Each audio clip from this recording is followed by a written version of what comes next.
Well, we can officially open this meeting. I will call to order, and we're looking first for a motion to adopt the last agenda. So moved, Mr. Chair. And second. Second. Okay. All those in favor say aye. Aye. Aye. Chair says aye. All right, and now we have an opportunity for public comment. It looks like we have one member of it. Approve the minutes first. Oh, okay, if you go to. Don't go.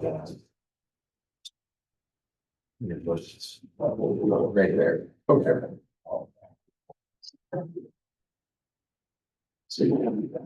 Yeah, attached to the minutes from February 13th, 2026 board meeting, which we just approved. Right? Approve the agenda. You need a motion and vote on minutes. Oh, okay. I'm looking for a motion to approve the minutes. Make the motion to approve the minutes. Okay, says all those in favor. Aye. Chair says aye as well. All right. Great. Now we have an opportunity for public comment, and there are no comments from the public. So moving on to the actuarial experience study. It's your floor. Thank you. Good morning, everybody. Good morning. Todd wanted to be here, but his daughter's graduating college, so you get the beat to you today. Sorry, guys. So this is a little different than what we normally come out here and see you guys for. So it's usually in October where we're going to do the actuarial evaluation, kind of a snapshot of where the system is. So this one is the experience study review, and the experience study is kind of a holistic look at everything that goes into the valuation. So our actuarial methods, our actuarial assumptions, things like that. Where we kind of take a look at those assumptions and see if we need to kind of make any tweaks or be able to fund the system long term. That's kind of what we're looking at here. So if you want to go to the next one, Sean. So I'll give just a little bit of background on what it is, why we're doing this, and then we'll kind of get into some of the details here. But so a little bit of background. When we're doing our annual valuation, the liabilities when we talk about is always assets and liabilities. The liability portion is really all the benefit payments in the future. Anything that these teachers are going to get when they retire, the payments that they're going to have to live on, those are discounted back. But there's a number of assumptions that go into these benefit payments. Right, so we don't know how long they're going to work, how much pay they're going to have at the time when they do retire, how long they're going to live. There's a number of assumptions that go into these benefit payments, and this is what we're kind of looking at: is these assumptions, right? How have they been in the past? Do we need to make any tweaks to them because they have a significant impact, or they can, some of them can, on those liabilities? Now, when we're setting these assumptions, we're looking long term, right? So every year you're going to have some volatility.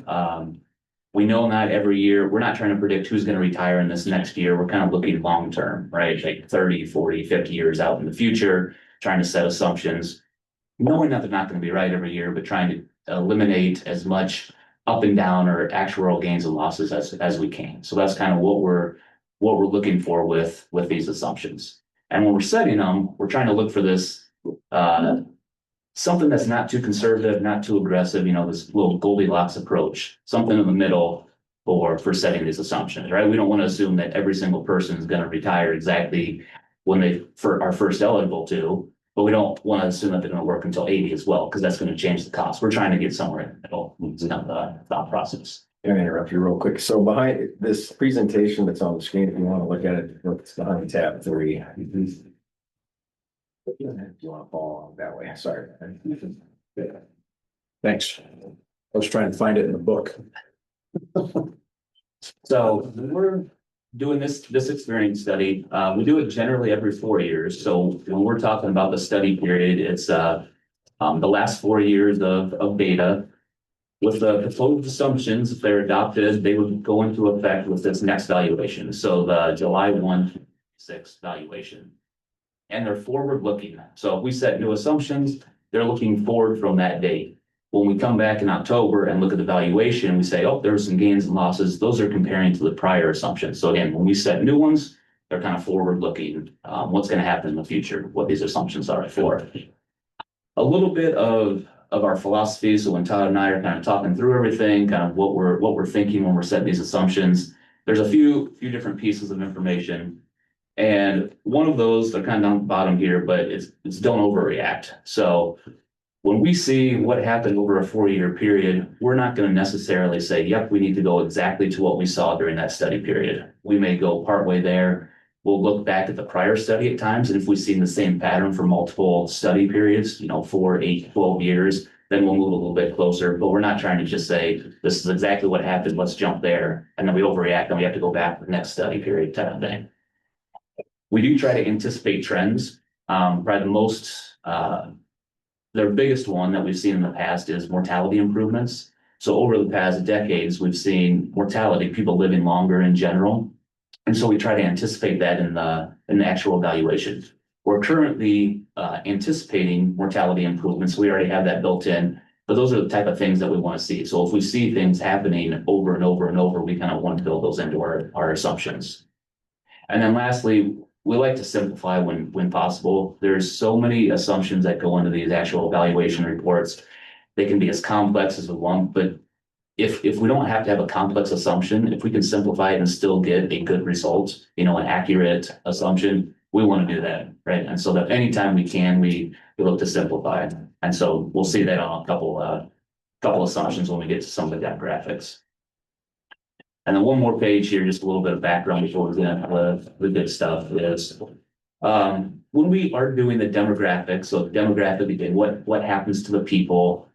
One of the key metrics that we'll use, and we'll talk about this a lot on the kind of second half of these notes, this presentation, is what we call an AE ratio, an actual to expected. And this is really one of the main metrics that we look at, the A being actual and the E being expected. So when we look at retirement, we may have an AE ratio, whatever the actual number of retirements are versus what we expected is that ratio.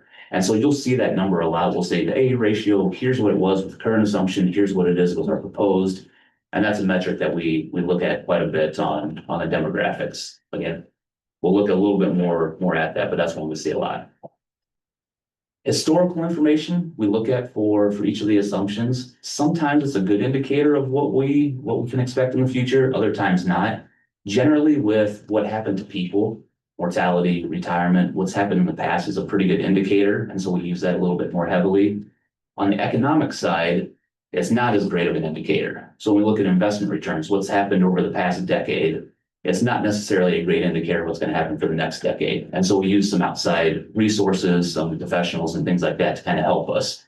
So economic, not a great indicator of what happened in the past, but demographic usually a little bit better. And so we kind of take that into consideration.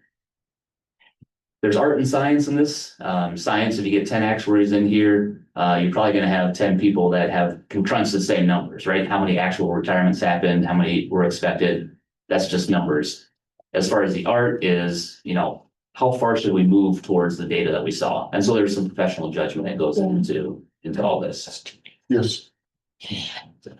May we interrupt and ask a question? Okay. I want to know, who are these experts that you're using? Who are the outside experts you're using? So when we get to some of the economic stuff, when we're looking at price inflation, there's like the Social Security Administration that we look at their expectations. The Horizon Survey is a survey of, I think, 27 different investment professionals. So we'll look at what they are projecting forward for expected returns and inflation. The Congressional Budget Office, there's survey of professional forecasters. So again, we kind of take a lot of different kind of national economists, their information, and then as well as we'll look at through NAS or the state administrators. They do surveys and kind of look at what other systems are doing. We usually don't want to rely on them because they may have different asset allocations and things, but we do kind of take a look at what your peer systems or other state retirement systems are doing as well. Thank you. And just a quick follow-up to that. Do you foresee a time in the future when some of these economist studies that you've been utilizing in the past would move toward an AI model? That's interesting. I could see them using tools to kind of help them. But I think the ones that we're currently using, I don't see them going completely AI. It may be interesting to kind of see in the next for 8 years, if there is an AI tool that we can bring in as another, data point to look at. But yeah, as of right now, I don't think many of them are using AI, at least at this point, so.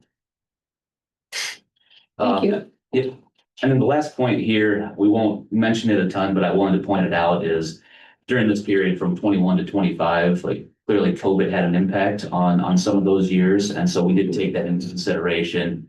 If we saw more deaths in 2021 or 2022, that aid ratio might have been higher. So we're not going to necessarily go, oh, let's jump all the way up there because we decided what was happening during that period. So again, we didn't throw any years out to say we're not going to use that data, but we did take it into consideration when we're looking at the assumptions.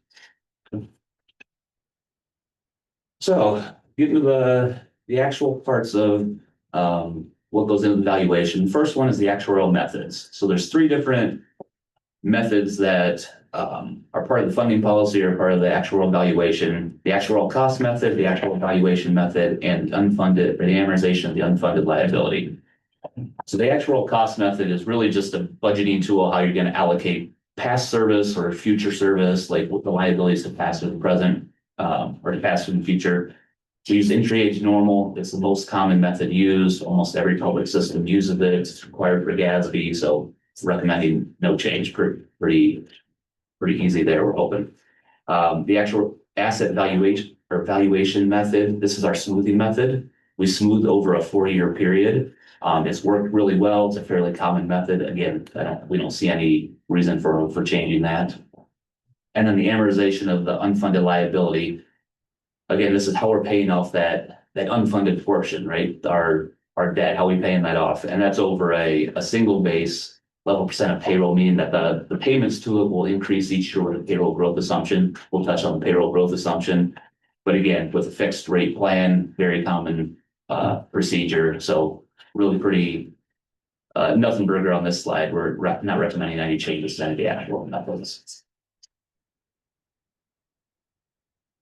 So the next part is a different type of assumptions. So there's economic and demographic, and we'll go through the economic first, followed by the demographic. Again, demographic is what happens to people when they would retire, will they become disabled, how long they live, salary increases. Economic is more, again, globally what's going on. Our investment return, how much are we going to earn on our assets?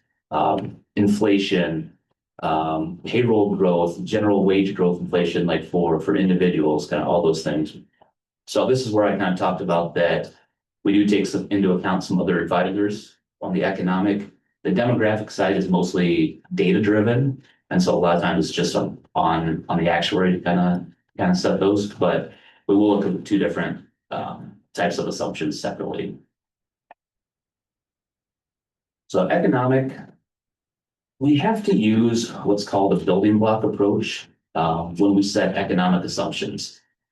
And so you can kind of see here that there's on this page 7 here, there's different assumptions or different pieces of assumptions that go into some of those. So the first one is inflation. So what this is saying is that we have to essentially use the same inflation assumption for every different economic assumption that has that as a component. Meaning, if we're looking at the investment return and there's inflation, there's a real rate of return that makes up the investment return. We can't use an inflation assumption of 4% for that, something really high to kind of bump up our investment return assumption. But then when we go to pay, say, oh, we only want to use 1% inflation. They need to be consistent throughout. And so that's where they need to be consistent and they kind of build on each other for each of these economic assumptions. Okay. The first one we'll look at is price inflation assumption. So again, down to the increase in cost of living. Current assumption is 2.75%. And this graph here, the blue real volatile line is the CPI. The green one in there, the pretty flat one is our 2.75% assumption. And then there's a rolling 30-year average. So again, here's the historical kind of where we've been. We kind of mentioned that it's not necessarily what we're going to use the historical, but it's kind of nice to see where we've been. Again, 21, 22, kind of a big spike there. But we have seen that rolling 30-year average right around our 275 current assumption for probably the past decade or so, so fairly close to where we're at. On the next slide here, this looks at some of the different metrics that we did look at. So the bond market expectations, essentially we can look in the bond market, and a lot of times they'll say you can look at the bond market yield and then the tips and take the difference of that, and that's kind of what the break-even rate of inflation is looking into the future. So this is as of June 30 last year. And so you can kind of see the 10, 20, and 30-year bond market expectations. Somewhere between 2.3 and 2.5 is expected inflation. Now it's good information to have, but it's a limited value because these do change on a daily basis. So this is going back to June 30. This clearly doesn't have, what's going on in the Middle East right now, where we've seen it kind of come up a little bit with inflation or expected inflation. And they do bounce around. They can, change on a day-to-day basis, but it's, again, another data point to look at. Social Security expectations, they kind of give a low, medium, high, and their range is anywhere between 1.8 and 3%. Looking into the future, that Horizon survey we mentioned, kind of a conglomerate of investment consultants. I think there's 27 in that survey, anywhere between 2.2 and 2.7. So the expectations may be a little bit lower than where we're currently at, but with the volatility that we've seen recently and kind of looking, our whole concept of not overreacting to what we've seen, we recommend keeping the 2.75 inflation going forward at this point. Next slide, the investment return assumption. Probably the most powerful assumption that we use in the valuations. Small moves in the investment return assumption can really have a big impact on liabilities and amortization period and things. So it's made up of two pieces: the price inflation that we just had talked about, where we're at 2.75%, and our current assumption overall nominal investment return assumption 7.3, which translates to a 4.55% real rate of return. Okay. The investment return assumption is net of both investment expenses and administrative expenses, right? So investment expenses kind of get pulled out of the assets. The administrative expenses, we kind of have to have a separate assumption to reduce that assumption because they get paid out of the investments as well. We don't separately fund for those. They kind of get built in. We've been doing that for a while. And the biggest thing here is that the asset allocation is kind of the key factor. So it's not, we're just picking a number out of thin air and say, this is what you need to earn this on your assets, right? We're not just making up the 7.3. Sorry to interrupt, but a quick question. When you say that it's a net of investment and admin expenses, the 4.55% net real return only assumes the inflation. It doesn't subtract the administrative expense, correct? Right. So the 4.55 is really, it has that administrative stuff expensive taken out of it. Right. So inflation is its own, and then the real return, the 4.55 kind of has the investments and the administrative expenses pulled out of there as well. Okay, so given the fact that this organization is roughly at 0.8%, then the net real return would be 3.75, correct? No, a little bit higher. So it'd be like 4. Yeah, so that's on 3. You're thinking 0.8% of benefits paid in the previous year, not our asset base. Our asset base. Right. Yeah, okay, good. Yeah. So it'd be much smaller percentage. Yeah, and I think we have a slide here coming up, but yeah, it's much smaller than that. But yeah, so the asset allocation is kind of the key metric here. Like, so the in theory, the way you'd want it to work is, set the asset allocation that drives kind of your risk tolerance. The expected returns going forward kind of sets that investment return assumption. I know a lot of times we'll get investment consultants saying, this is what we have to earn. This is what the actuary told us. Like, well, we think of it the other way. We want you to set your risk tolerance. This is what's expected to be. And then we kind of go from there. But anyway, just always want to point that out is the asset allocation, the risk tolerance is really kind of the metric for driving that investment return assumption. So do you actually take a look at what our asset allocation has been over time, compare it to what other plans, compare it to just historical returns, all the above? Yeah, so Both, mostly looking for the current and kind of the target allocation going forward, because if we're at a certain allocation, but in the next few years, it's going to change, we kind of want to see what it's going to look like. Again, forward looking for these assumptions. So look at the current and the target allocation along with the expected returns for each of those asset classes. And again, that's not our area of expertise, but with this Horizon survey and other investment consultants, we can kind of look at that and what are we expecting to earn in the future based on that allocation. Okay.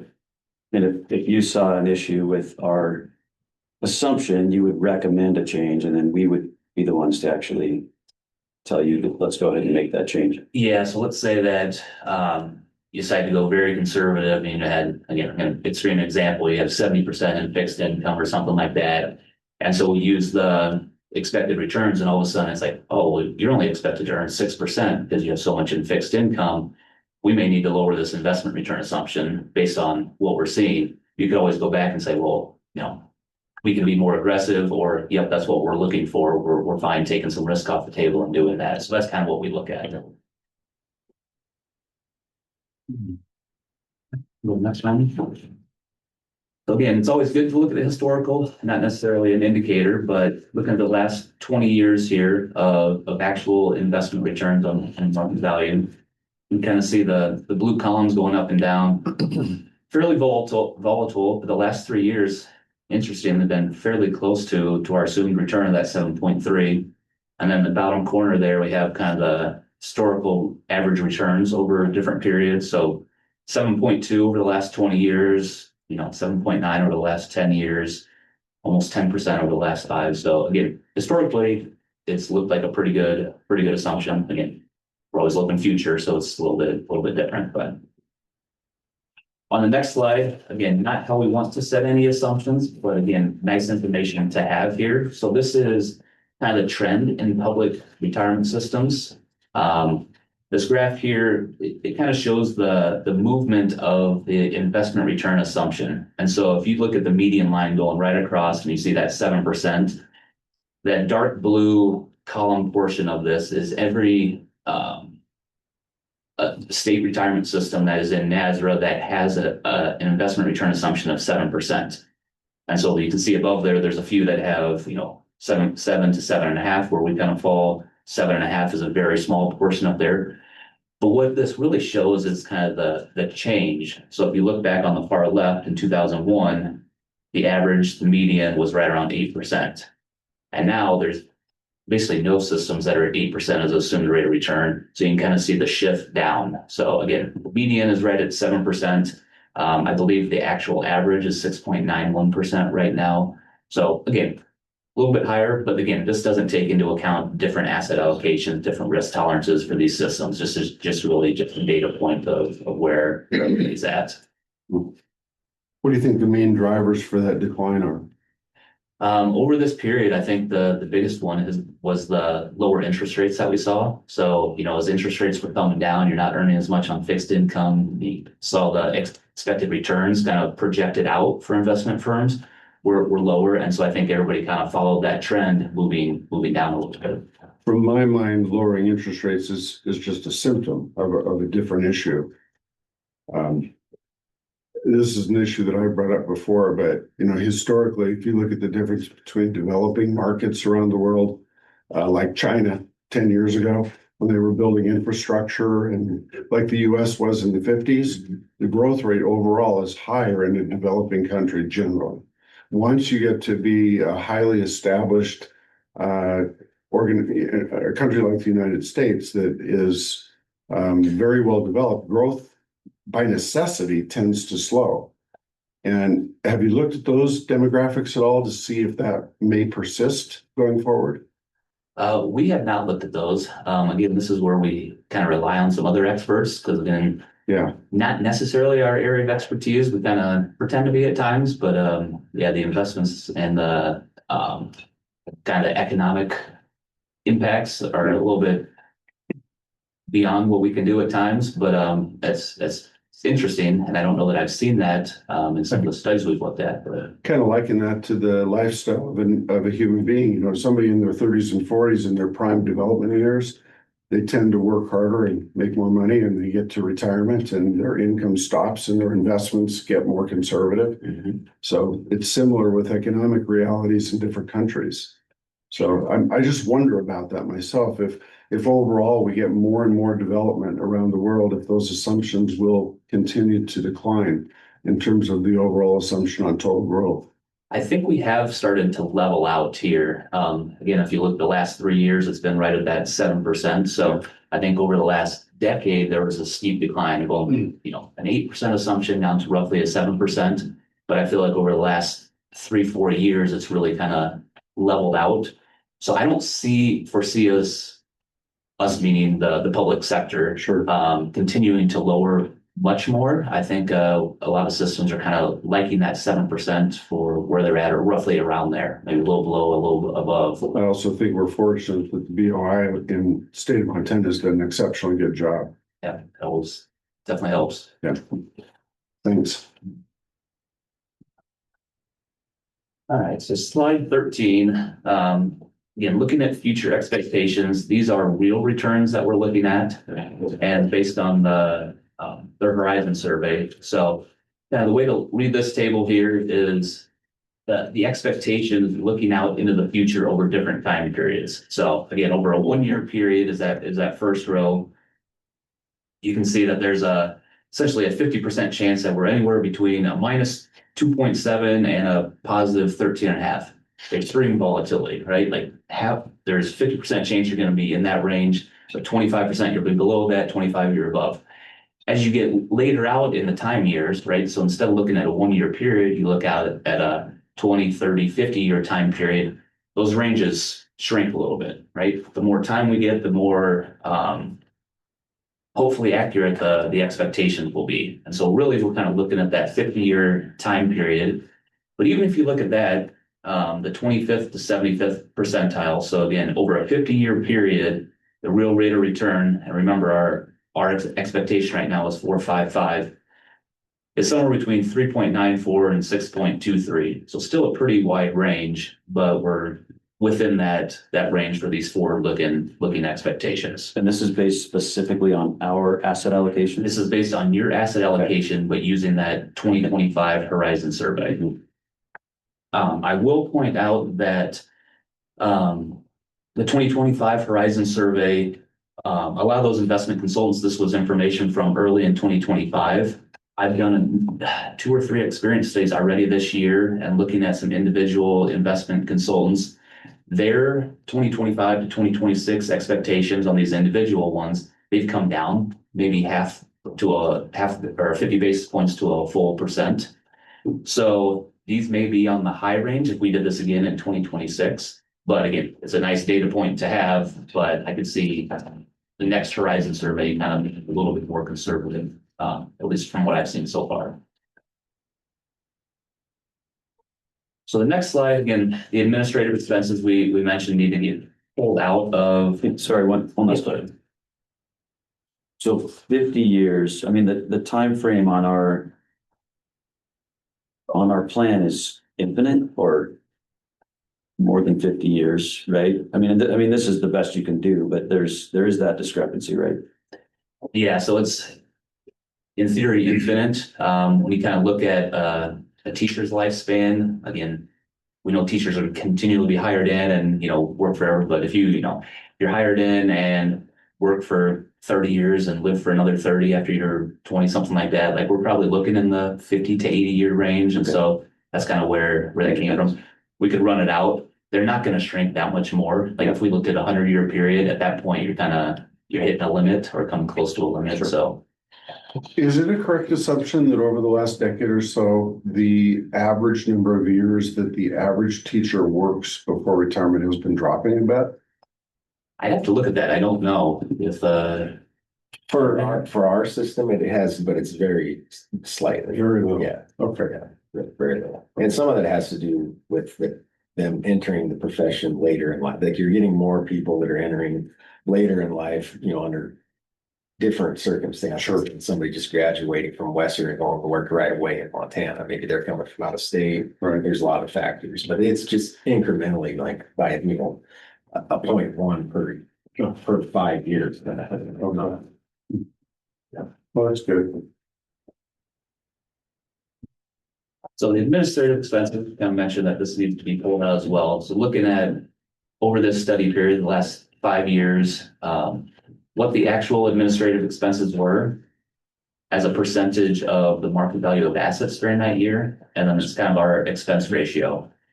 So we've seen about 0.08% for a few years, 0.07 the last few years. So what we're taking into consideration is roughly a 0.08% administrative expense load that we will take into consideration when we're looking at the investment return assumption as a whole. So this will come out of the total asset return. And finally, the summary here on the investment return. This table here kind of shows the individual pieces and gives you the 25th, 50th, and 75th percentile based on this Horizon survey, kind of our main piece of information that we looked at. So the real rate of return, 50th percentile, 5.08%. If we add in our price inflation, proposed staying the same at 2.75. And then if we take out the administrative expense, that 8 basis points that we had just saw in the last one, that gives us a 50th percentile of about a 7.75. So again, higher than our 7.3, which is good. Now we're not recommending going up to 7.75. Knowing that there's volatility, knowing that the Horizon survey is likely to come down this next year. So our 7.3 actually, based on these assumptions or based on these expectations, gives us roughly a 60% chance to meet or exceed our assumed rate of return. So it's kind of nice to have a little bit of it's called margin for adverse deviation in the actual world. Conservatism, another simpler term. Sometimes it's better to have a better chance of meeting or exceeding your assumed rate of return, and knowing that this is a long-term assumption and not to overreact, jump up in the next study period, like, oh, whoops, we went too high, we need to come back down. We're just recommending staying at the 7.3 assumption.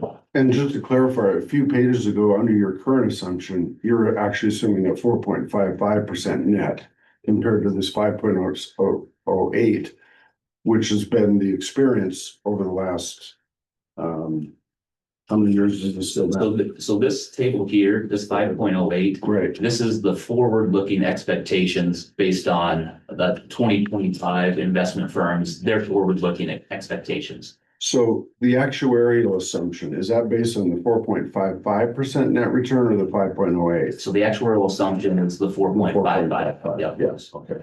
Yep. Yeah, so where we would really fall in this table here is somewhere around like the 40th percentile, meaning, again, if these expectations play out, they never will, but it's kind of the best guess that we have. We have roughly a 60% chance of being at that 7.3 or above that. There's still a 40% chance that you can earn less than the 7.3 going forward, but that's kind of where we fall. Thank you. Okay, so the next economic assumption, general wage growth assumption. This is essentially the across the board salary increases for everybody. So it's made up of a couple different pieces. One, price inflation, and then two, what we call the real wage growth. It's kind of the cost inflation of the standard of living, and then the improvement in standard of living is kind of the real wage growth is another way to think about it. So currently we're at 3.5%, which is composed of our 2.75 inflation and then a 0.75 real wage growth assumption. Now, this table or this graph here kind of shows the historical real rates of increase, like nationally. And so what this is kind of taking how much has actual wage increases been above price inflation for each of these years, right? How much improvement in standard of living have people seen in the country? And so over the last 10 years, it's been roughly a 1.3% increase. So that's really the 4.16 wage inflation minus the 2.85 price inflation. That difference is that real wage growth, what we've seen over the last 10 years. Over the last 30 is 1.13. So again, over 1% is what we've kind of been seeing nationwide. We know in the public sector, that's generally lower, not always the case, but we've kind of seen it for most systems, a little bit lower. So I don't think we need to go up to the 1.3. But with the higher real wage growth that we have seen, we do recommend going from the 0.75% to 1%, just up a quarter basis point, which would increase the total general wage growth assumption from 3.5 to 3.75. And now this will touch individual salary increases. So if we assume, and we'll get into this one, if we say there's going to be no merit for somebody, no merit increases once you get later in your career, if they were assuming a 3.5, that will now jump up to 3.75. So going back to that building block, this is one of the pieces that will touch other assumptions as well.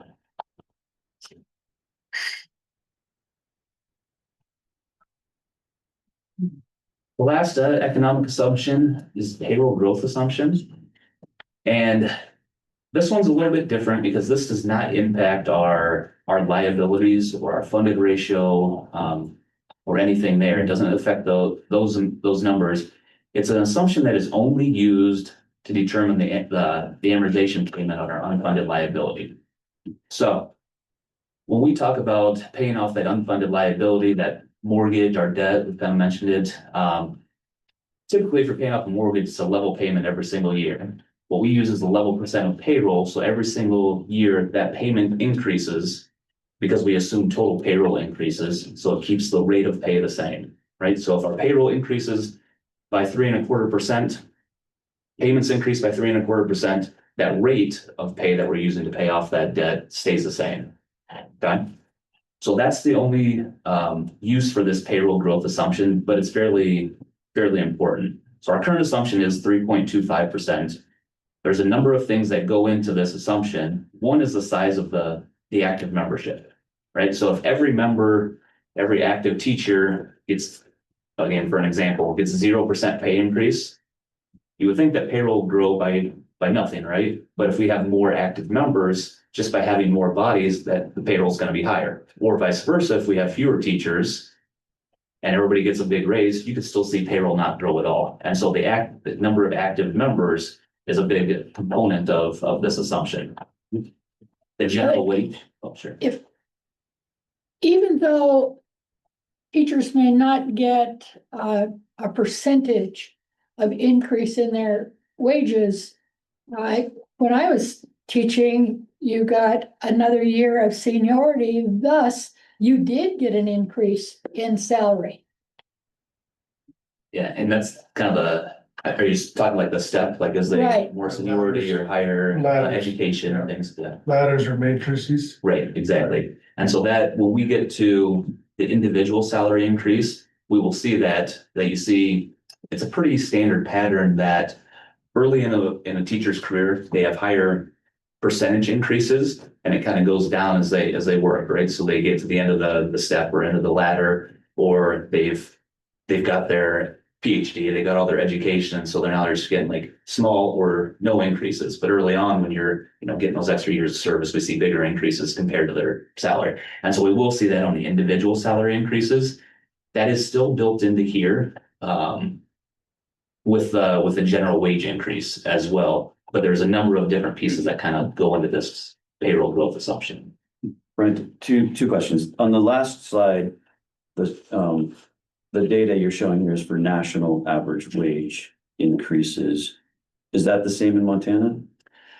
I don't know that we have individual Montana. We can look to see if we have something. But that's the basis you're using to make that change based on the national, and have we been similar to the national, I guess is the question. We have seen higher salary increases kind of over this period and the prior study period as well, within compared to inflation. So if we pull it out, that's a good point. We should probably see if we can get individual data just on Montana, but this is a national one. Okay. We've seen other systems kind of be in that 0.75 to 1% range as well. Okay. Yeah, I was just going to ask what caused that drop in 2022, but this is in comparison to inflation. Yeah, so when inflation is very high, Right. we didn't see wages, keep up with inflation and be above it for that year. But for most years, besides that big spike, that's That's where that. I was wondering why we gave all those teachers a pay decrease. So compared to inflation. Second question. So we just said you're recommending we increase the general wage growth assumption, but we're gonna decrease the payroll growth assumption, which means fewer teachers. Is that what that means? So there's the last piece here that's impacted is kind of, we do look at the historical one on the payroll growth. And so in a perfect actuarial world, if we went 50 years out and every assumption was met, we would expect if we're at a 3.75% general wage growth, that the payroll growth would be 3.75, right? Yeah. In a perfect world. What we've seen is that there's different cohorts of active teachers and things. And so it's not just a smooth, everybody's retired when exactly you expected. We had more bigger classes some years. The population does fluctuate. Right. And so the recommendation to go from 3.25% to 3% is really based on what we've seen over the past 10 years, being only a 3% increase in the total payroll, while we've seen some higher salary increases during this period as well, right? So individuals have had bigger increases, but with the number of actives that are retiring, just kind of, Okay. it's not smooth, it's kind of waves in there. Yeah. You kind of need to take that into consideration as well. So yes, if maybe you got 50 years out and it was a perfect. not necessarily fewer teachers, but fewer highly paid teachers. Yeah. Okay. Well, and it is a little bit of a hedge to having fewer teachers, saying that your overall payroll growth assumption's coming down a little bit. And because we're not currently seeing it if you just look at our head counts. But there's potential for that to happen with, the projections they're doing on students age kindergarten through 18, looking forward. So this actually So those makes, assumptions are going down? The total Yeah. numbers, really? oh yeah. Hmm. Yep. Because of an aging environment? So Generally? Montana specific, the legislative research division, they just recently had a chart of the week where they're projecting. I mean, you're not talking about a huge percentage, but Yeah. it's not holding flat or going up. It's going to Going come down. down slightly. Now that doesn't necessarily translate to fewer teachers. If you go from 10 kids to 9, you still need Sure. the same, a teacher. Does that have anything to do with birth rates also? Yeah, absolutely. Yeah, I mean, Montana's growing in population, but the age of the people moving here they're not having kids. Yeah, Well, 20 and 30-year-olds aren't having. Yeah, they're not having Same rate more. they used to. Yeah, right, right. right. I have 1 or 2 there instead They of. don't live on farms, that's why. Does it also take into consideration the number of students that are transitioning from public school to homeschool or private education?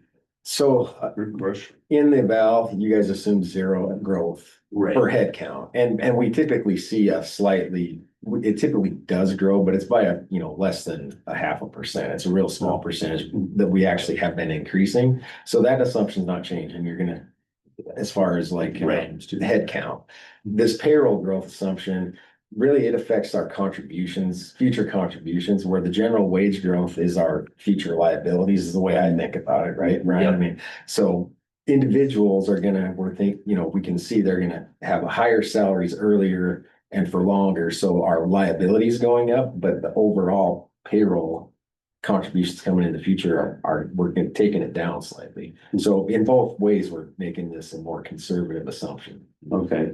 Also, So these don't offset. These are both a slight negative to amortization period. Yeah, so I think Kind of. I mean, this one, payroll growth is contributions, so Yeah. it doesn't necessarily directly impact your amortization, where the other one does. so this one does a little bit impact the contribution. So if we have the unfunded liability that we need to pay off with dollars, right? And right now we're assuming that those dollars of payments will increase by 3.25 every year to come to pay off that debt. Now they're increasing by 3, so fewer dollars coming in to pay off that unfunded liability. It does move that amortization period out 1 year by going from 3.25% to 3%. But taking into account all this information, Sean, that was a good, yeah, I should have mentioned that study that you had sent us, fewer potential teachers in the future, going in the future, birth rates coming down, type of thing. So it's a little bit of a hedge against some of those potential decreases to future teachers. I think one of the factors in that also is that many of the school levies are failing, and they're going to have to cut staff at some point. Yeah. Larger classrooms, less people, less teachers.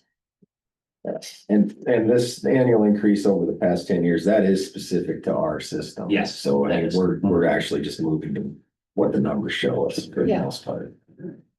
Thank you. And that last point on that one, if the payroll does increase by something higher than 3%, again, that's a good thing for the system. It brings in more dollars to pay down that unfunded quicker. The amortization period will adjust to that. So this is just kind of the assumption going forward, but it still adjusts on a year-to-year basis like these other assumptions.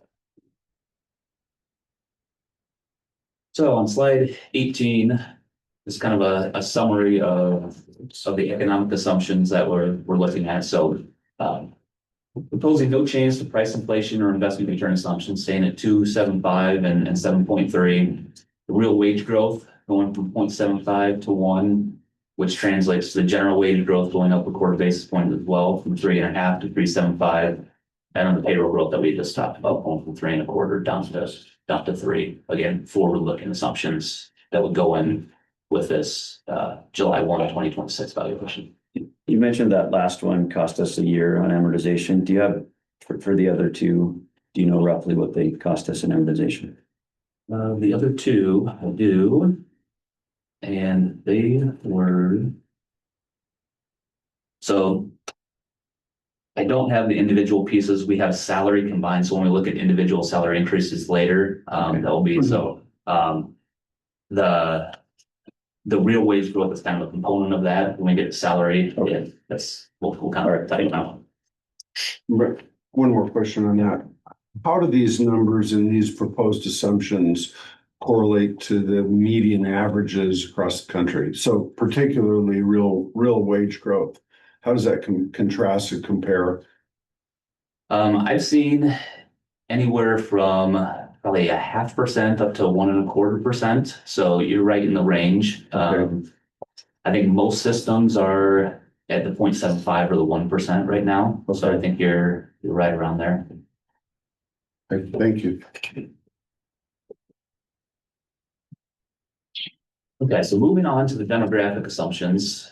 Again, this is what happens to people, right? What the individuals in our system. So termination, will they work long enough to vest? Retirement, when do they start collecting benefits? Those type of things. Disabled, mortality, again, a big one. How long will the benefits be paid? So once they do retire, a lot of times benefits are paid for life. And so mortality assumption is a big one there because how long the benefits will continue to be paid. And then salary increase, again, what will happen to those individuals with their individual salary increases. And those are the 5 that we're looking at here. So when we measure these demographic assumptions, we kind of mentioned the AE ratio.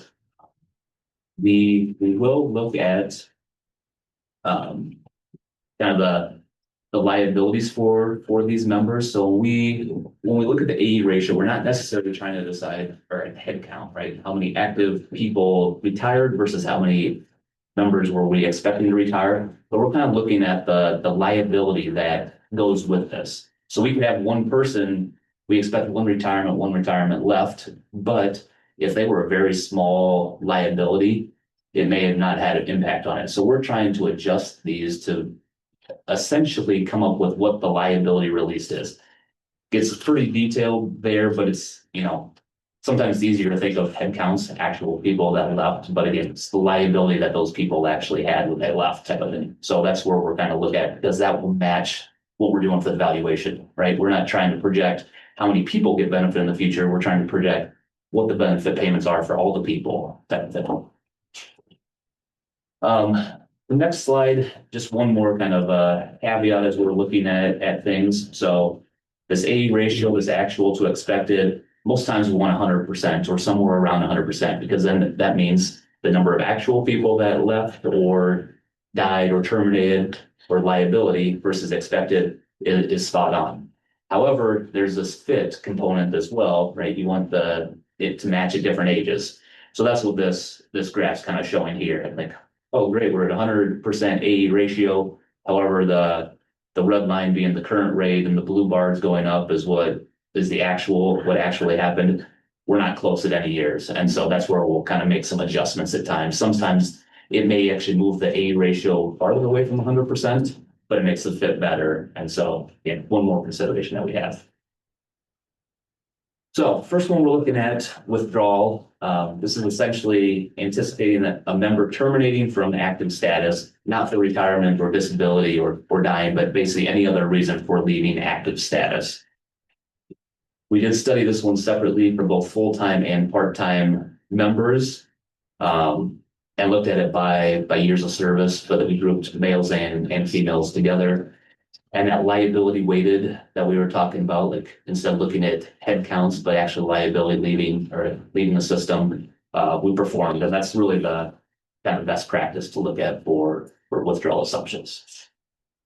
So next slide, what we see here on the full-time. So I'll explain this chart here. We'll kind of see this graph on a number of different slides coming or going forward. But the orange line is the proposed assumption. The blue line, kind of hard to see because it's kind of shrunk down there. That's what was currently expected. So our current assumptions. The dashed line is what actually happened over the study period. And then kind of light blue in the background, those are number of exposures. So when we look at these graphs, you'll see different number of exposures for different ones. We really care about the ones that have more exposures. So if you look at here, less than 1 year, how low that exposures are, if we're off on our assumption, it's not going to make a big difference because there's so few people in that category, right? So we want to make sure that our assumption is better where there's higher exposures. So this is looking at the full-time termination rates for full-time members. During the study period, we had an A ratio of 124%. So again, more terminations or higher liability terminations than what was expected. Not a surprise during this period, right? We had what they call great resignation during this period. So we were kind of expecting it to be a little bit higher. They were higher than what we maybe would have expected even with that. So again, we recommend going partway there. So proposed A ratio of 112%. And you can see in there, like making some adjustments up some years and down some other years, just kind of better fit that experience, but not going all the way to what we saw, but kind of partway. Next one, part-time employees, same thing, fewer exposures here. Many more full-time employees, but we do recommend just a slight change at some of the early and later years for part-time employees. So going from 107 to 101% in A ratio for the part-time members. The next slide, it's a minor assumption, but kind of to give you guys full disclosure on everything we're looking at here. There's an assumption for election of a deferred benefit or a refund. So this is essentially a member that has become vested, but they terminate active employment. What are they going to do with their money, their contributions, their employee contributions? Are they going to take those out, or are they going to leave those in, elect a deferred benefit in the future? So currently, we assume that all members leave their money in the system and take a deferred benefit. So, fine assumption, but what we looked at was actually changing that assumption slightly to say whatever is better for that member, whatever is more valuable. So if they have a big contribution balance and the deferred benefit isn't that much, we're saying that they're going to take a refund of contributions. If their deferred benefit is more valuable, we assume they're going to take that deferred benefit. So essentially assuming that they'll make the best decision for that individual. Sean, if I could ask, what could a member take their distribution and plop it into their IRA They could, yeah. without penalty? They could do a rollover, tax deferred rollover, yep. How many do that? I mean, a fair amount. Nolan probably has a better feel for how many people do rollovers versus just take the cash out when they do the withdrawals.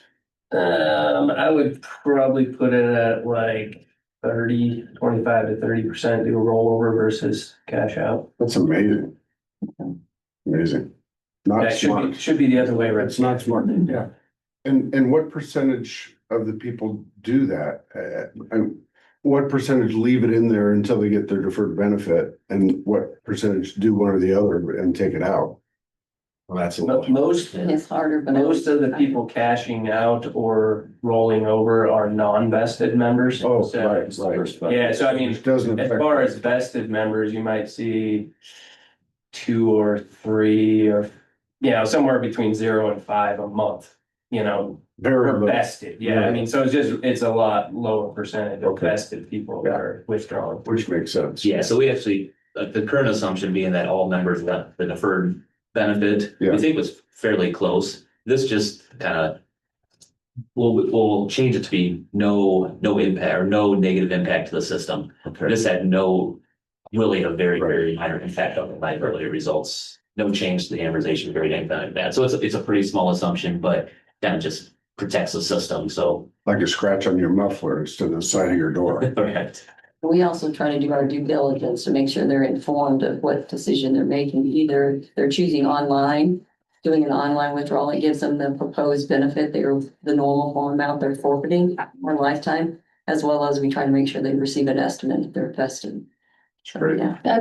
That's good on you. Yeah. Do that. Absolutely. If you take the cash, you have to rework those years if you come back, right? You can't buy them They back. can they can purchase buy them 'em back, but they lose the tier, they're tier 1, they are now at tier 2, and yeah, they pay quite a bit of money to reinvest that. Yeah, it's-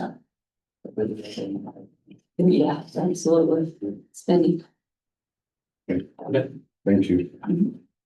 Next assumption, disability. We'll get an active number going straight to disability status.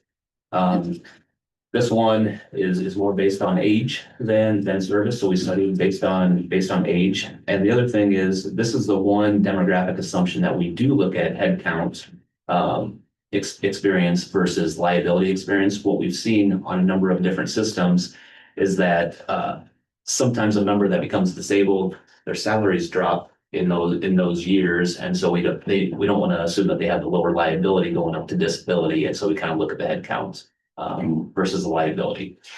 So you'll see on disability, actually only 83 disabilities.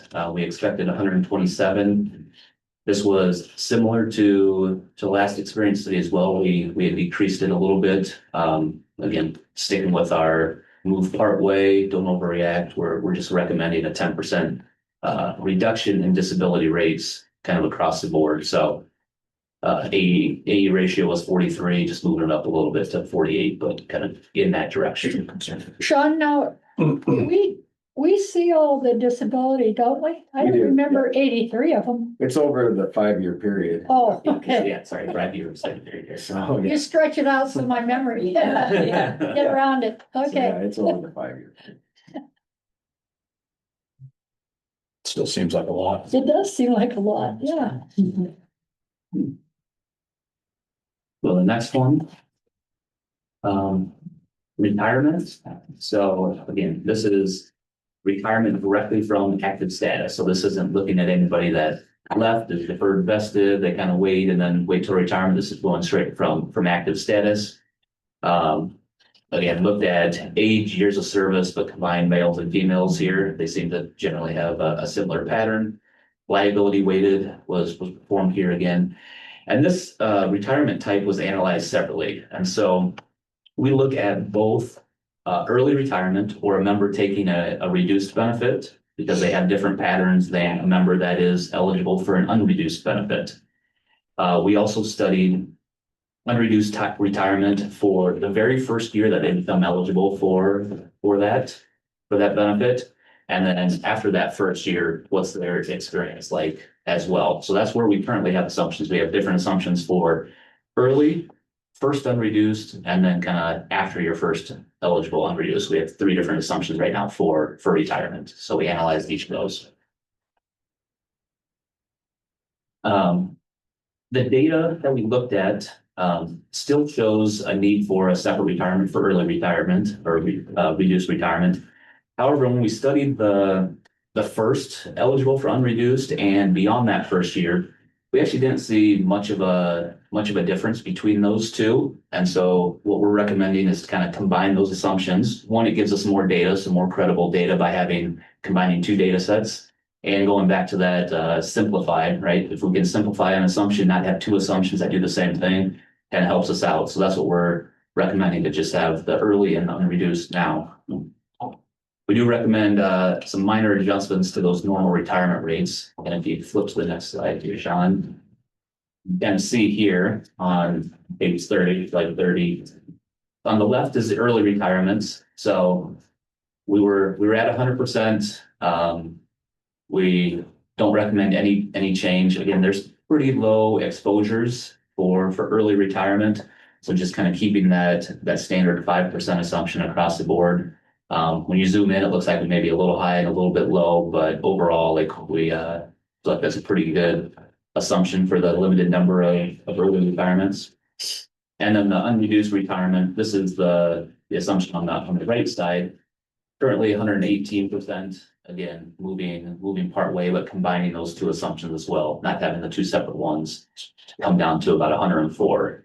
And again, just so it stands out in here, but you see that spike there at age 46. If you look at the number of exposures, very, very few exposures. So even though it looks like, wow, we're getting 90% of, people retiring at age 46, I think there was only a few of them, two or three in the whole 5-year study period. And, one of those big ones left. And so that's why it kind of skews that actual. So we're not going to recommend going up there or anything like that, but a slight change to that, the unreduced retirement assumption.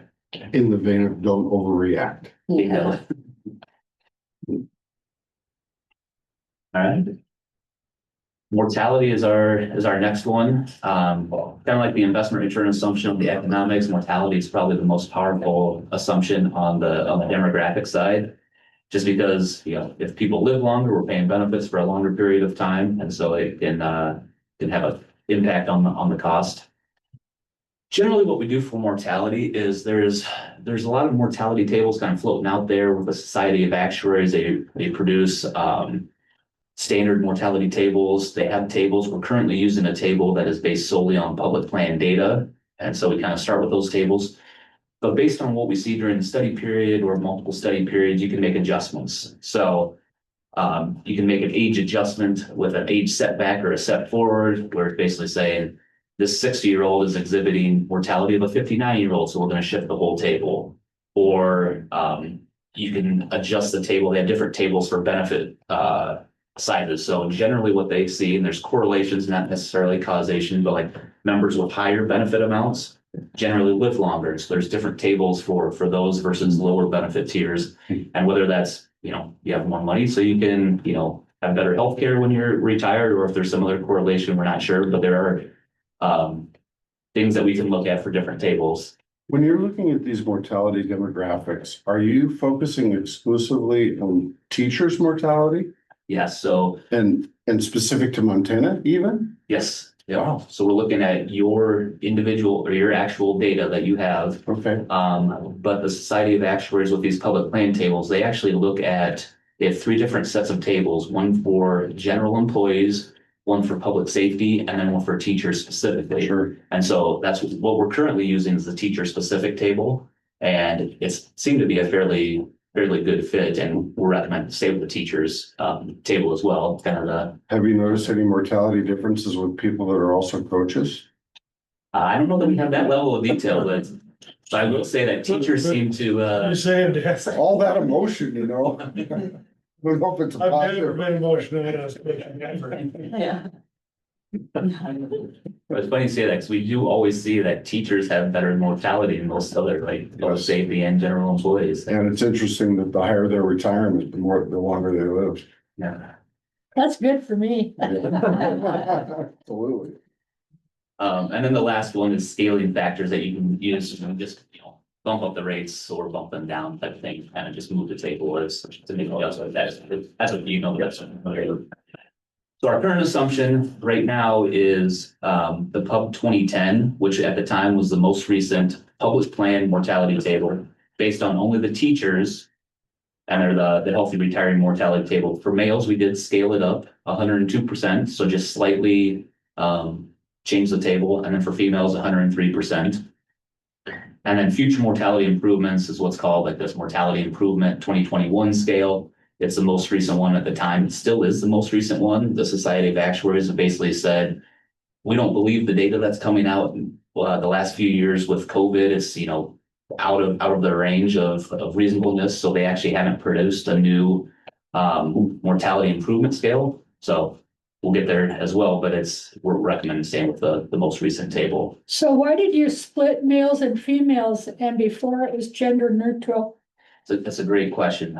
So mortality we do see, and this is kind of across the world, the globe, the state, like males and females do have different mortality. Females generally live longer than males. And so we want to capture that in our liabilities when we're funding for these companies. You knew that, you just wanted to hear him say it.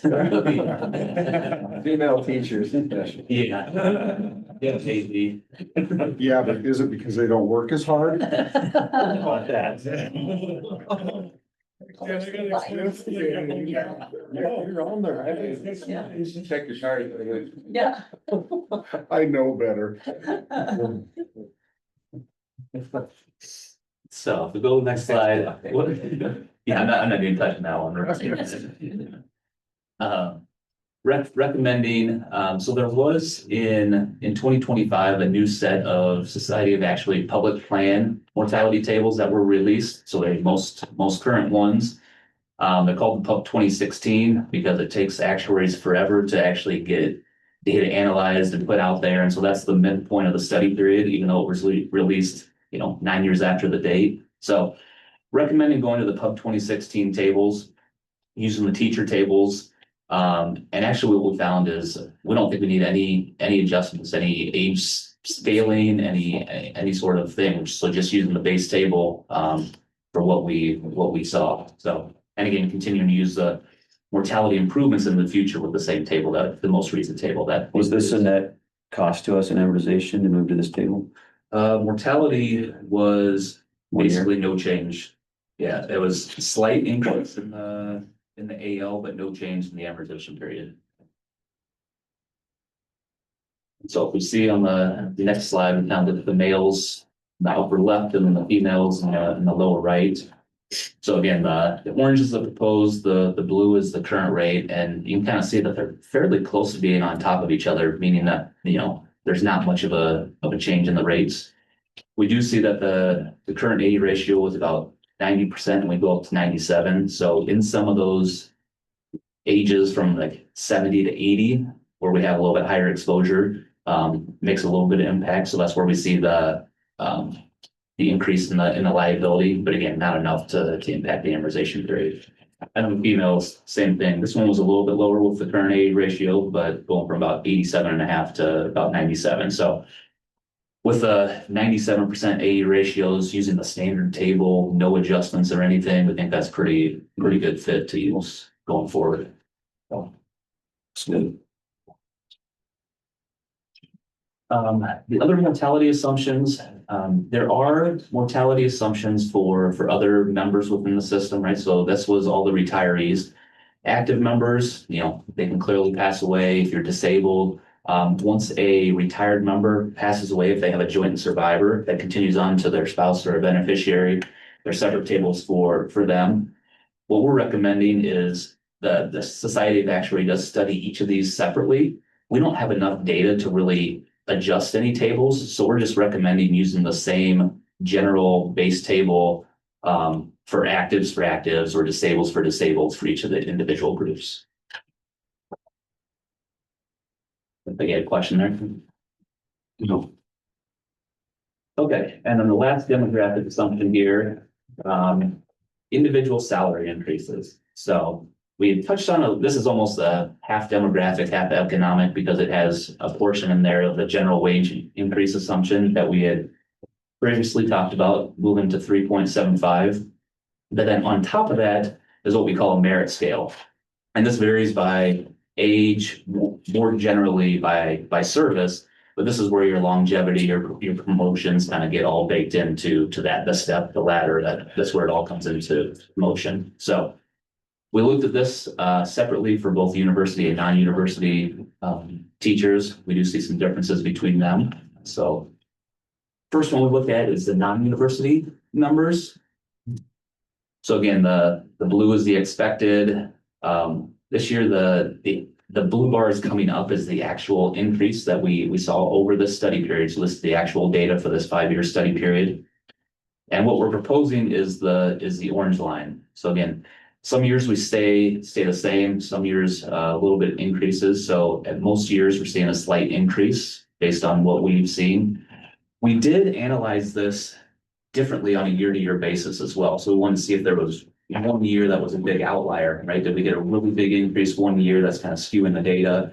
What we saw is almost each of those 5 years, we saw higher salary. And so I'm sure this is partly due to, struggling to keep teachers or retain teachers. We've seen this across the country with teacher retirement systems, that pay has had to increase.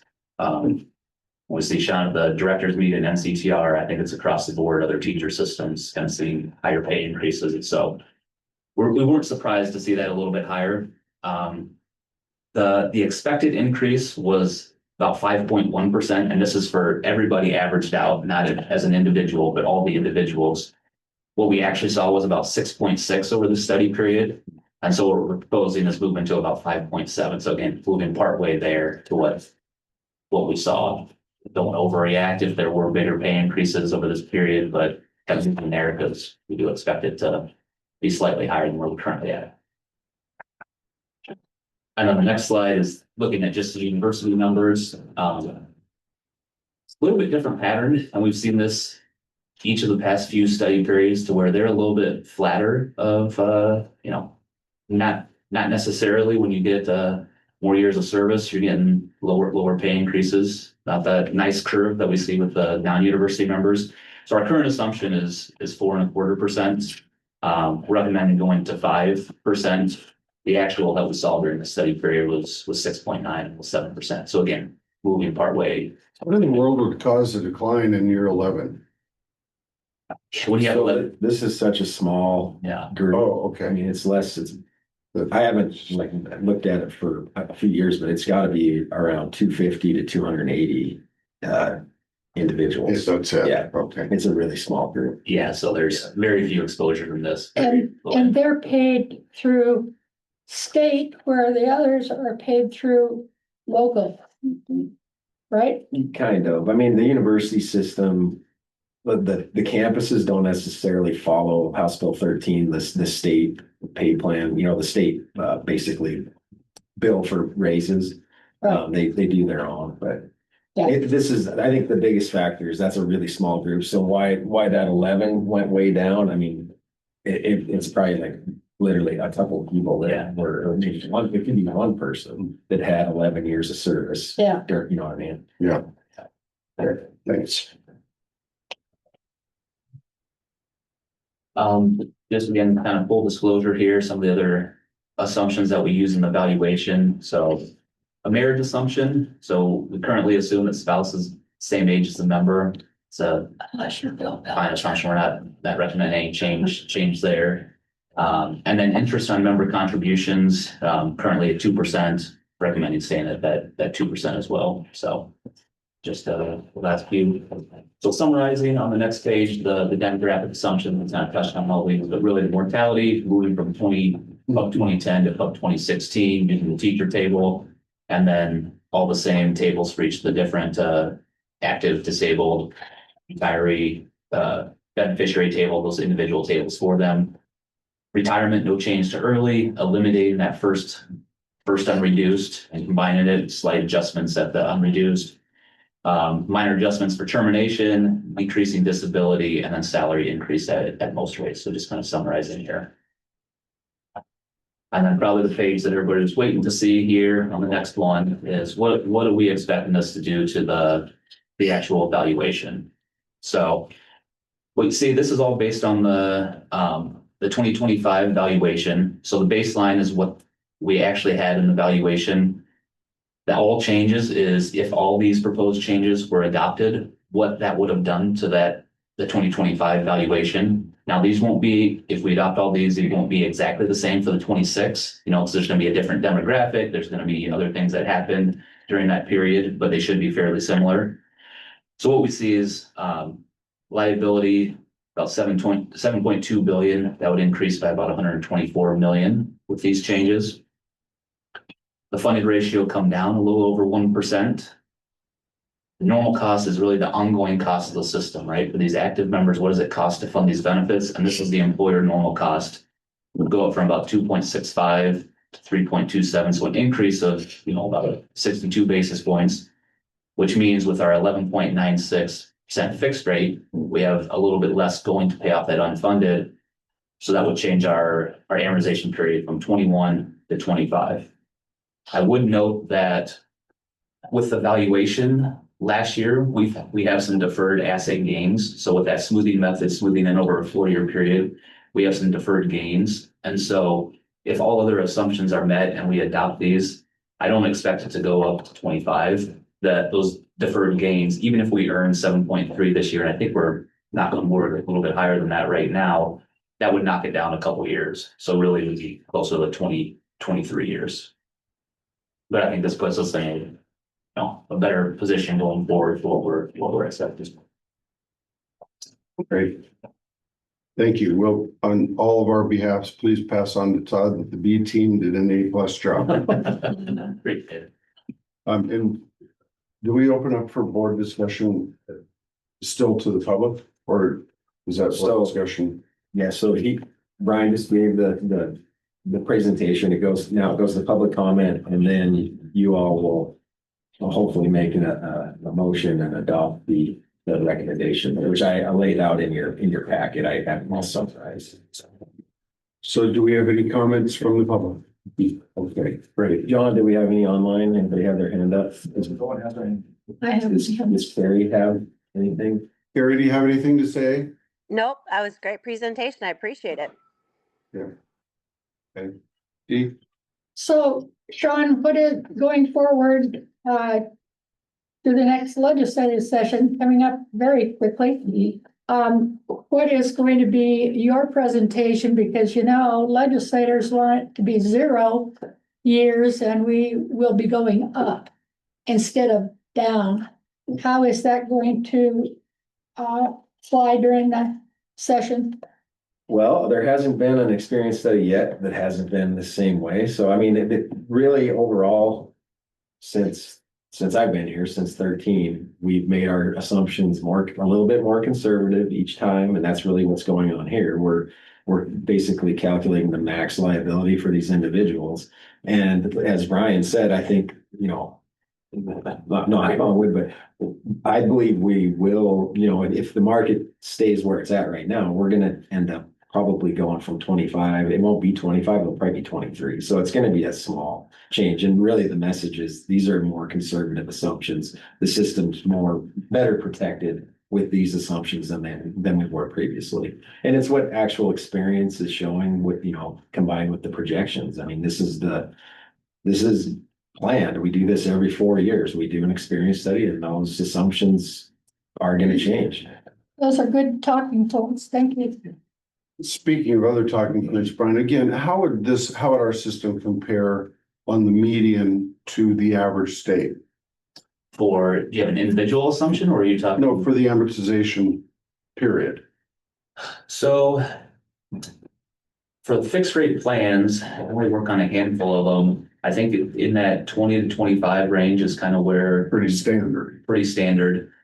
There's very few that are over 30 now. I think a lot of systems have moved to what they call like an ADEC or an actuarial determined contribution, where their contribution fluctuates. And so they're paying it off over a certain period, but there's much more volatility in the contribution rate to where your contribution is stable, but that means your amortization period can go up and down. Mm-hmm. And kind of going back to the assumptions, if this moves it up, yeah, it's kind of a one-time shot to get more in line with our assumptions. But if if we actually see poor experience, that's going to be reflected in the valuation. That's going to push the amortization period up anyway. And so what we're trying to get to is what's our best expectation going forward. What actually happens is still going to drive all the costs of the system, what the actual payments are, the actual amortization period, what we see each year in that valuation is gonna drive it. This is just trying to get to, our best guess looking forward. Great, thank you. To Sean's earlier point, I mean, I've been here 10 years or something, and we started with an amortization period around 25. So in a perfect world would be at 15, but every time we do one of these experience studies, we change our assumptions. Is that typical of other plans too? Is everybody getting more conservative over time? And would it be better to bite the bullet and get all the way there all at once instead of just eking our way every 5 years?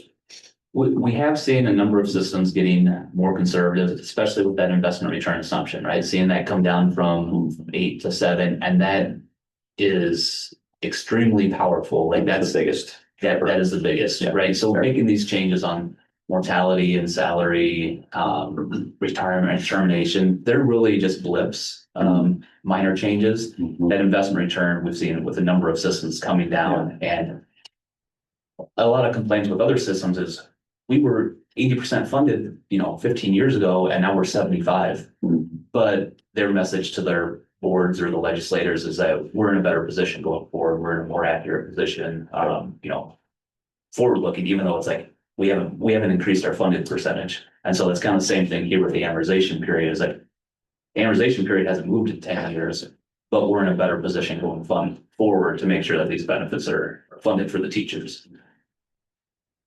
This is something that I should know, or maybe would like to see.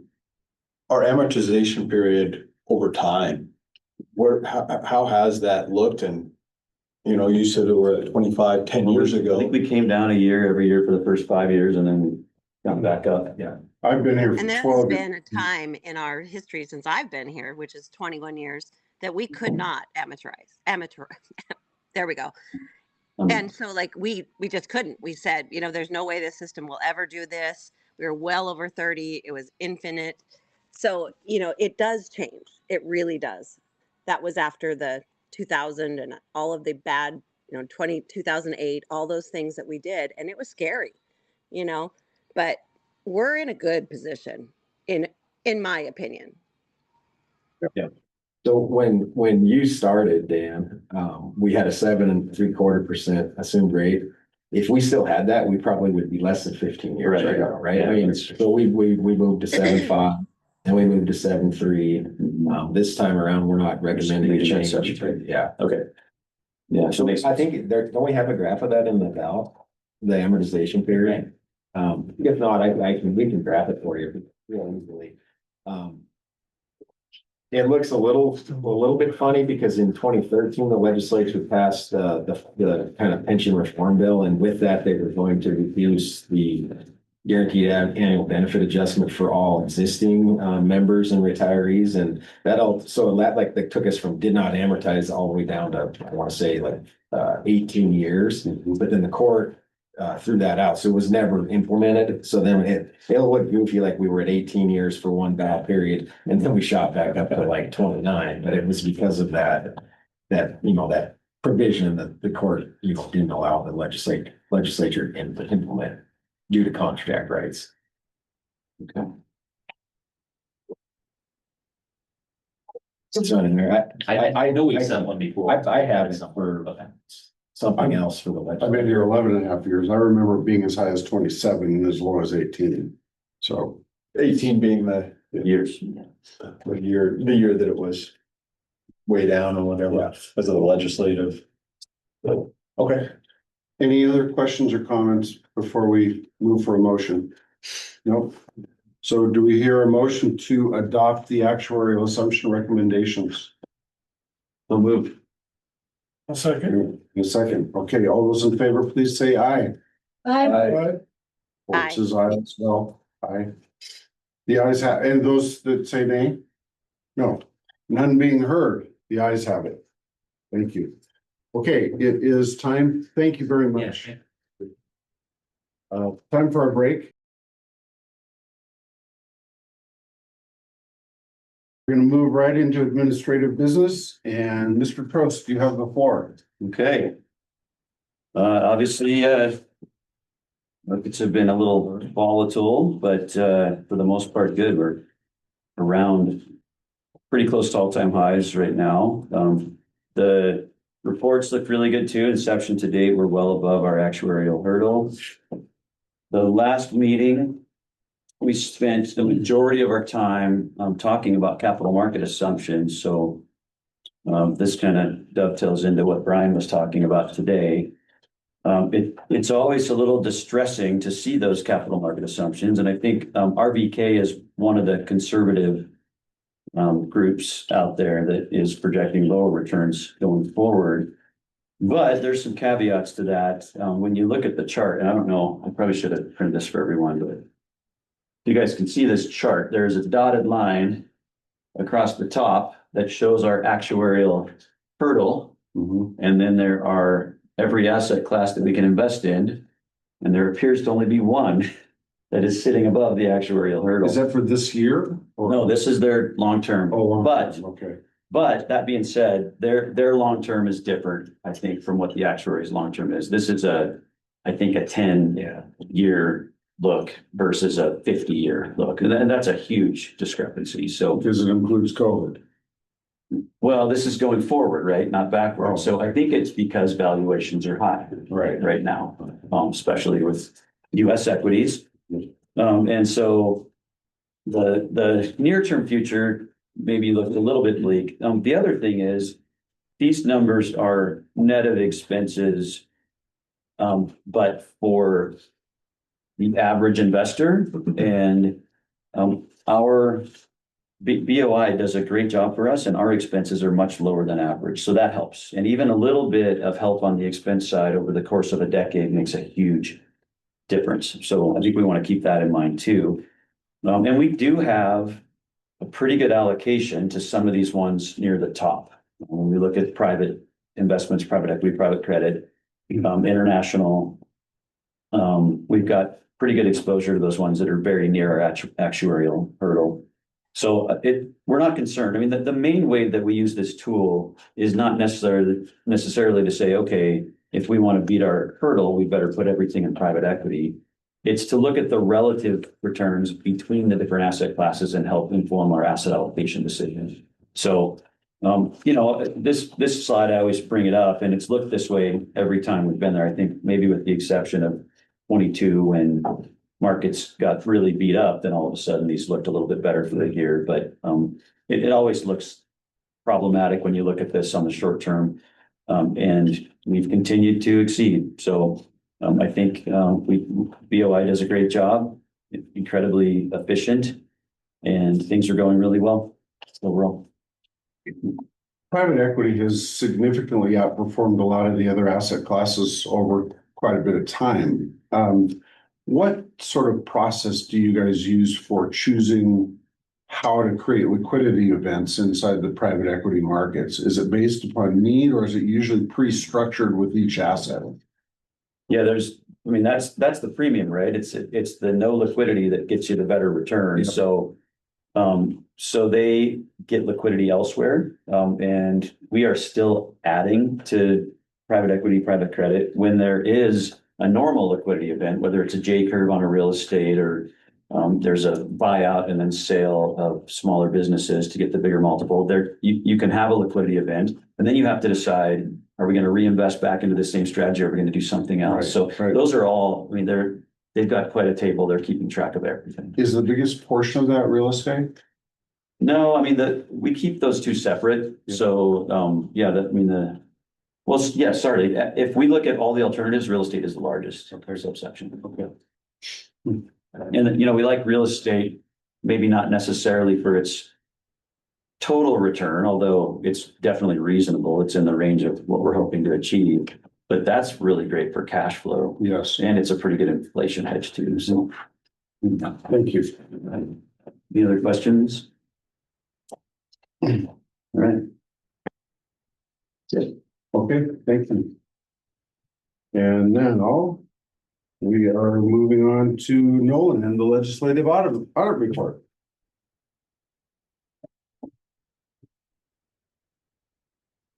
Yeah, so we just recently met with the Legislative Audit Division, well, I should say the Legislative Audit Committee, and we passed with flying colors. We had no recommendations, as we spoke about last meeting, no findings, so really was very short and sweet, other than the waiting. Does anyone have any questions about the? And you do have a copy of the blue book on here. Oh, sure, yeah. Always good news. Congrats. Yeah, Do you want me to move on to the? financial statements, Sure. sure. So on page 24 of your packet, we have the balance sheet, the financials as of March 31st. In comparison to March 31st of 2025. So you can see, everything's looking really good, as Member Trost, pointed out that we're at, about 11% or a little over 11%, for 1 year. So the 1 year look back, that's why you're seeing that total investments up about 420 million from this point last year. And then the total assets up, about 460 million overall. So none of these numbers really jump out at me as far as really needing to point anything out other than obviously those good investment numbers. We do have a year-to-date income of about 300 million. And at this point last year, it was at about 100 million. So it's up about 200 million, just the year-to-date income. Any questions on the balance sheet at all? Well, if you throw April in there, it'd be even better. Yeah, exactly. So I mean, now there is probably somewhat of a delay, like we've talked about. These numbers come out of Sabres.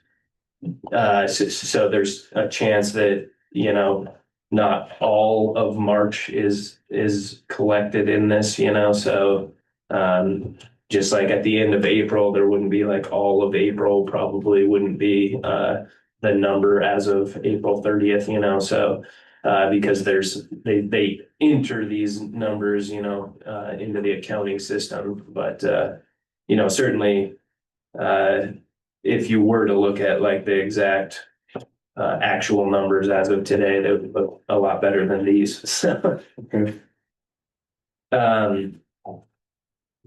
The fund balance statement you're kind of seeing more of the same, the total revenue, which is the biggest driver of that is, of course, our investment revenue, which is up, the 200 million. So our total revenue is up about 210 million. And, the other 10 million of that is just the contributions continue to go up, from this point last year to this point this year. So benefit payments continue to go up as well. So those are up about $10 million. So you end up with a revenue over expenses of roughly that exact 200 million. So Is that because of GABA? it's part of a lot of, there's obviously more retirees. So and those people are retiring with higher salaries. So so there's several drivers of that, but GABA is part of that. Yeah. So it's only about a 3% gain year over year, and contributions are up more than 3%. And with the investment return, it's looking like pretty healthy and sustainable. Yeah, everything's looking really good. I mean, again, the biggest driver is that investment return and things. At least, like I said, knock on wood, if things hold for the rest of the year, we'll certainly beat our expected rate of return. So. Yep. Great. The last page there on page 26 is our investment revenue and expenses kind of by type or by source. You can see that, the appreciation of our investments are certainly the biggest driver of that. And So again, up 200 million from last year on the revenue side. And then our admin expenses are up slightly compared to this point last year, but it's not significantly out of whack or anything, so. And probably the biggest driver on that was that, the legislative, because the biggest part of that is the personal services and the legislative increases that we all received as of July 1st of last year, so. Fair enough. Any questions on the financials? Nope. I can move on to the operating budget. So, I would definitely anticipate that we're gonna see, you can see our total surplus that's projected as of this point is, about 225,000. That could go down slightly, but I definitely anticipate a surplus of somewhere between 150 to 250,000. So we'll definitely come in under the budget that was approved by the board.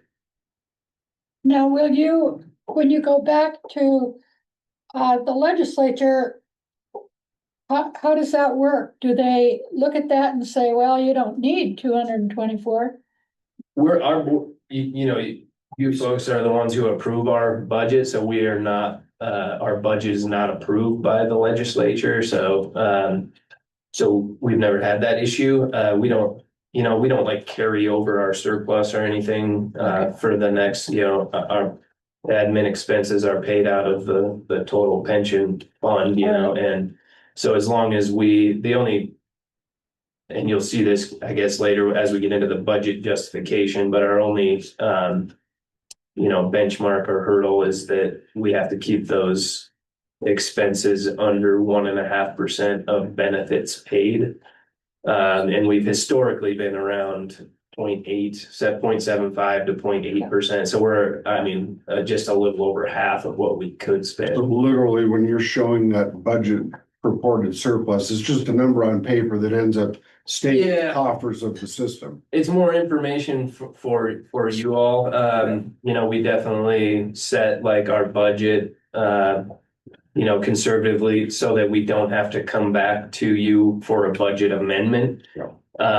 Unless something, drastically changes where, maybe we need a new position like in the middle of the year, then maybe we would need a budget amendment for that. But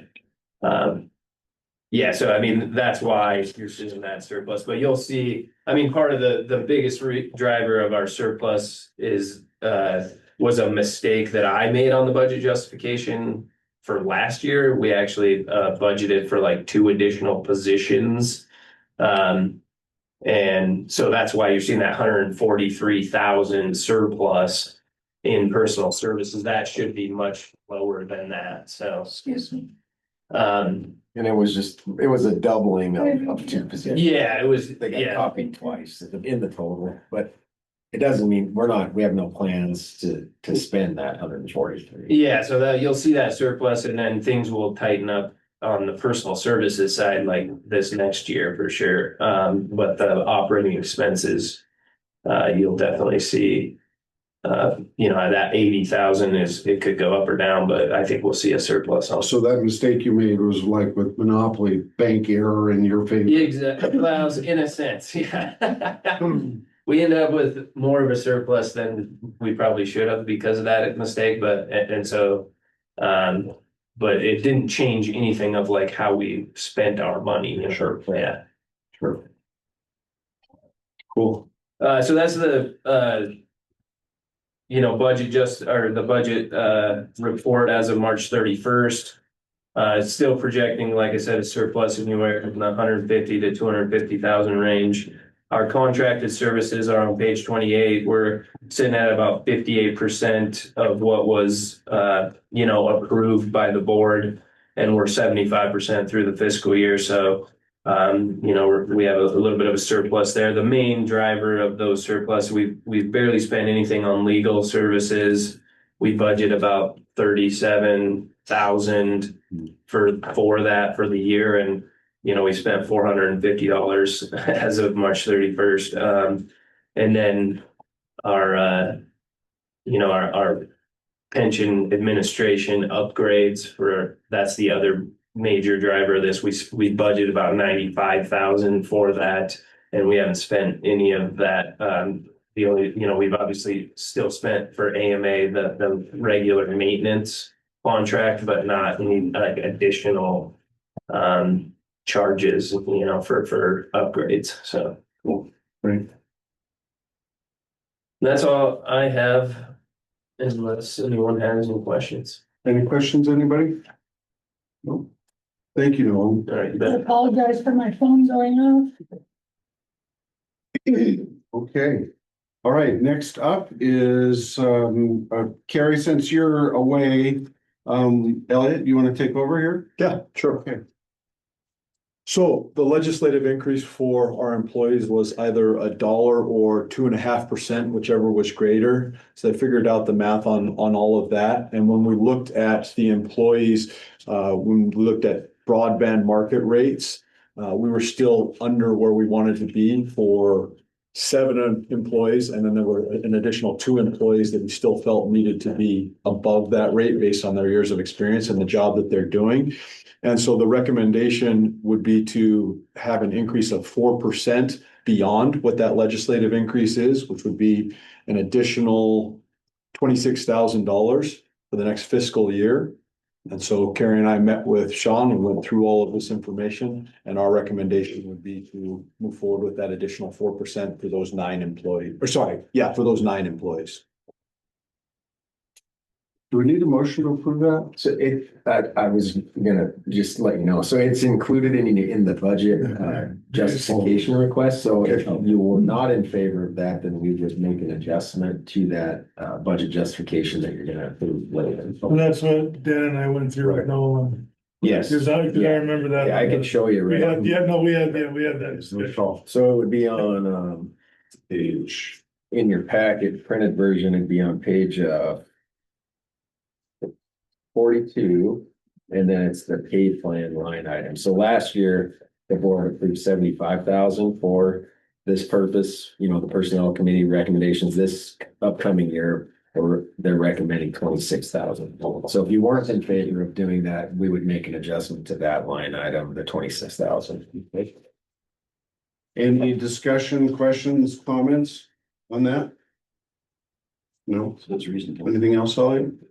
I'd just like to say with those 7 employees, it still doesn't get them up to that 100%, but it gets them closer. Yeah. Yeah. Okay. What was your reasoning behind going to that level and not getting them up to the full level? Sean's recommendation?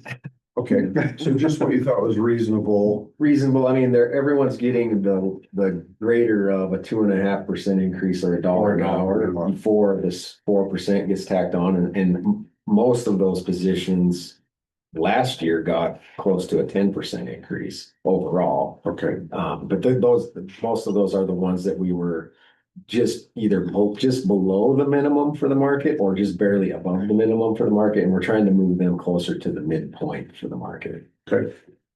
And I would just, excuse me, I No would problem. just say too, that we do so value our employees. I mean, this system isn't anything without the people that work there. And whenever we can do to help move it in a way where we're not exceeding anybody's expectations, but I mean, when I say that, the legislature or whatever, we don't want to become a beacon of, well, they're doing whatever they want. But of course, we still have some employees out there that we need to try to justify their, what they're doing and get them to a higher place because of what we have to follow for the state. So that can be frustrating as well. Yes. Agreed. I think retention is a big deal. I mean, Yes. anytime you can keep an employee that has experience and pay them a wage that is justifiable, I think that's always a good idea. Yeah. Absolutely. This is a slightly unrelated topic, but I do want to recant a conversation that I had with a substitute teacher. I called Sean about this actually, and he gave me an answer. But there's a lady that I know that has a PhD And she doesn't really need money, so that's part of the issue, but she substitutes up there all the time. And apparently, she told me that substitute teachers get the exact same amount of money regardless of their level or lack of education. And apparently that is an issue that goes with each particular school. That's accurate? As far as I know, substitutes are paid a flat rate. Flat rate. Across all districts. I mean, Elliott would, and Is it the same? Is there a standard? We used to have one, if you were certified, it was $10 more a day, Oh, but I'd have to depend on, if you're certified or not. okay, I'm not up to date on what ours is exactly right now. right. That's what ours is. They make about $10 more a day. It's not a lot of money. It's crazy. Yeah, And now sometimes I'll do it hourly, like some subs do it only in the afternoon. They're going to school maybe in the morning, or they're doing, so then it's an hourly thing. So they're literally clocking in and out. sure. So it fluctuates. We have three different rates. We have base sub rate, which is $14 an hour if you're coming in for one day and however many hours you're going to work. If you are doing long-term subbing and you are not certified, it's at $15 during the long-term sub. And if you're certified and you're doing a long-term sub, it's at $18 an hour. Really, that's interesting because the middle school up in Whitefish just pays a flat rate. I believe it's $75 a day. Yes, you can do it a variety of different ways. Okay, Does $75 a day meet minimum wage? If it doesn't, then unless their hours only 5 hours, days only 5 hours. Supposedly, it's based on 7 hours a day. It's what it's supposed Okay. to be. So, Okay, yeah, yeah, And it we is all a know lot that- minimum, but They're not a all- lot. They're yeah, all different. yeah, and then teachers don't get paid for prep work, of course. And okay, Yeah. moving on. Thanks, guys. All right, thank you, Elliot and Carrie. Negotiating partner in the state. Now to the budget committee report, myself and Brian met with Sean and Nolan and went over the budget.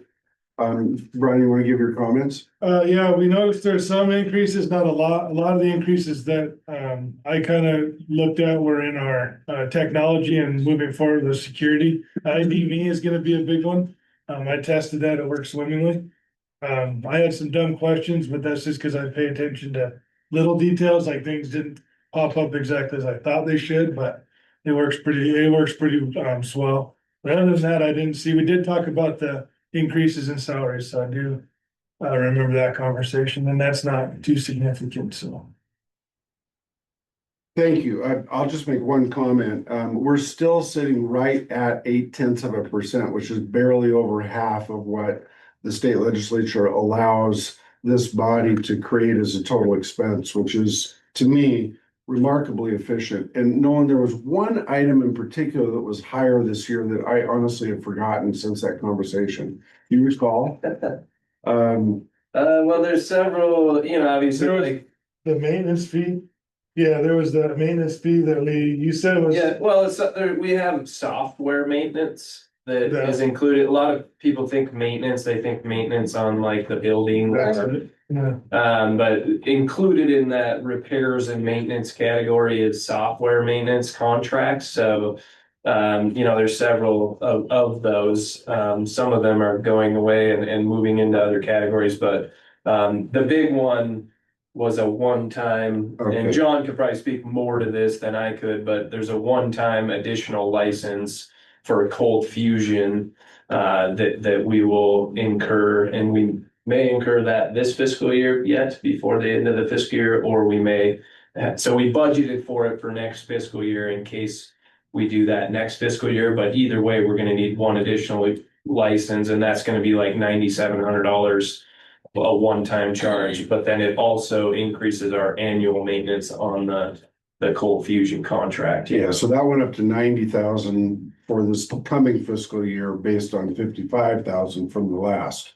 what were you looking at? Under asset broker on page Oh, that's, the 5. biggest part of that is the ID me. The biggest part of that increase in the asset broker Right. category is ID me. So it's like, But all those, yeah, it's 20, it was a number, cause it was explained to. It's like when I went to it, if that was the first time I went to ID me. Yeah. since I'm a member of TRS gets charged for me getting there. Okay. That fee. If I go do it somewhere else, then add TRS to that, then it doesn't, then that other entity would pay for that license, not, If can I it's- explain that if correctly? You are, but the caveat is if it's another state agency in Montana. So Oh, we have, okay. it's essentially an enterprise agreement of sorts where all state agencies that use ID.me, whichever agencies a person visits first on a, I believe a calendar year, will get charged. So Okay. let's say your first visit was to Montana TRS, we're gonna get charged $3. Right. So we've calculated, or looked at the actual, experience. We typically have about 8,000 unique users per year that log into my TRS. And so we just did, 8,000 times $3. And so there's about 24,000 or so. It actually was almost closer to 9,000. So I think we did 27,000 for ID.me. So you don't put on our website, go to this other site first? Well, no. We're So the unemployment insurance division is using ID.me. Department of Revenue is considering it. So if Department of Revenue actually adopts, that may help us out in that regard, depending on, where they visit first. Okay, Nolan, are most of these licensing agreements with Adobe and Microsoft and ID.me and ServiceNow, are those all annually renewable or some of those longer contracts? They're enterprise agreements with like the whole state, so we just get like a portion of that, so it's billed That's what you were. through ITSD. Okay, So they're kind of like one-time charges for our portion of that annual contract. I see. And it's usually based on like FTE but for those contracts at least. So I mean, yeah, I mean, they're all going up slightly as all these software contracts do, but the biggest portion of that increase from 55,000 to 90,000 is adding ID.me. Okay, And because that way we've calculated about 26, right. 26, 27. yeah, Yeah. 26, 27,000. So Thanks for the clarification. Okay, any other questions or comments about the budget for next year? No, okay. We're gonna take a look at tentative meeting dates coming up, August 7th, October 9th, and December 4th. Anybody have, I won't be here for the August 7th, but the other two are fine. Any other conflicts? So we moved the October one, correct? We Yeah, moved it from the October 2nd to the 2nd 9th. to the 9th. Yep. Yeah. It's still written. Okay. Good. And now we have another opportunity for the non-contributing public. That's perfectly fine. It's glad to have you here anyway. Always happy to be here. Good. Anybody online, John? Okay, all right. Action items. Do you want to handle these, Sean? Sure, I can use an explanation. So the first one is to set the interest rate credited to member accounts. So this is the interest that gets applied to member contributions through the course of the year. You probably all remember you recently just adopted a policy that deals with this, that basically says you're going to set the board will set the rate at the lesser of 2% or whatever the actual average stip rate is. And so in your packet, we have a couple of snapshots of what stip looks like. I mean, it was as high as 4.5% last July. It's down to 3.85% in March. The average fiscal year to date is 4.2%.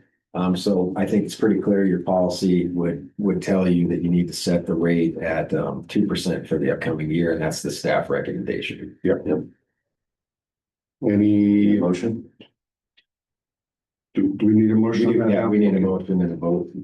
I move to set the credit rate for member accounts to 2%. Do we have a second? I'll second. All those in favor say aye. Aye. Aye. Aye. Carrie, you still with us? She is not. She's not. Okay. So All right. do we have enough? Dell? Good. Or B? D. I was thinking of the Dell contract. We just voted on setting the stip rate at 2%. Would you like to say aye? Okay, So great. 5 out of It's 6. unanimous. Okay. All right. Next is renewal of contracted service agreements. We pretty much just covered that. Well, these are specific to, so, and they are action items. So you have two, contracted service, agreements in your packet. One is for Ice Miller, who is our tax counsel. We don't typically have to use them very often, but when we do, it's very much needed. So I would recommend that you approve renewal of that contract. And then the second one is, our project management and test lead services for our M-Trust enhancements, which is Rising Stars is the name of that company. And we're recommending that you approve renewal of that contract at the same rate that we've had for the last 3 years, which is up to 120,000 per year. And that for up to 3 more fiscal years. And then we're actually billed for actual hours worked. We're not necessarily locked into that 120 if they don't do enough work to warrant the whole 120. We only pay them for the hours logged, and it's at $91 an hour.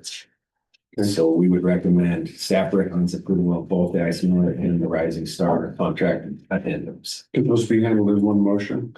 I think if you put them together, Can we entertain a motion for the adoption of the Ice Miller and the Rising Stars existing contracts? So moved, Mr. Chair. Thank you. In a second, please. Second. Those in favor say aye. Aye. Aye. Those opposed? The ayes have it. Ice Miller and Rising Stars contracts will be sustained. And now out-of-state travel requests. yeah, so, Mr. Chair, members of the board, this is the meeting where I think you would, if you know you can attend the NCTR trustee conference in this upcoming summer, you would let me know. But even if it's a maybe, you as a board could approve up to 4 of you going to this conference, up to 6 of you going to this conference, up to 2 of you going. And then if no one ends up going, obviously we won't incur that cost. So it's kind of more of a discussion item in some respects to get a feel for who might be going to go to the conference. And then also you do need to approve, up to a certain amount of board members can attend out of state. And would you mention the dates for that summer conference again? Yeah, so they're July 12th through the 15th at UC Berkeley. I am a maybe. I can't. Not in July. Anybody else? My mother's in town. I do not think it would be a good idea. Maybe I'm supposed to go out of town on the 8th through the 10th, I believe. But since I just reapplied, reappointed, will I still be? Yeah, so this administration's position has been that you continue to serve unless or until you are either replaced or reappointed. So you would be able to attend. That's the Gene Forte's approach to it, how they have been on all boards. That just seems like weird timing for. Were you fired? Did you just fire me? She did. Jeez.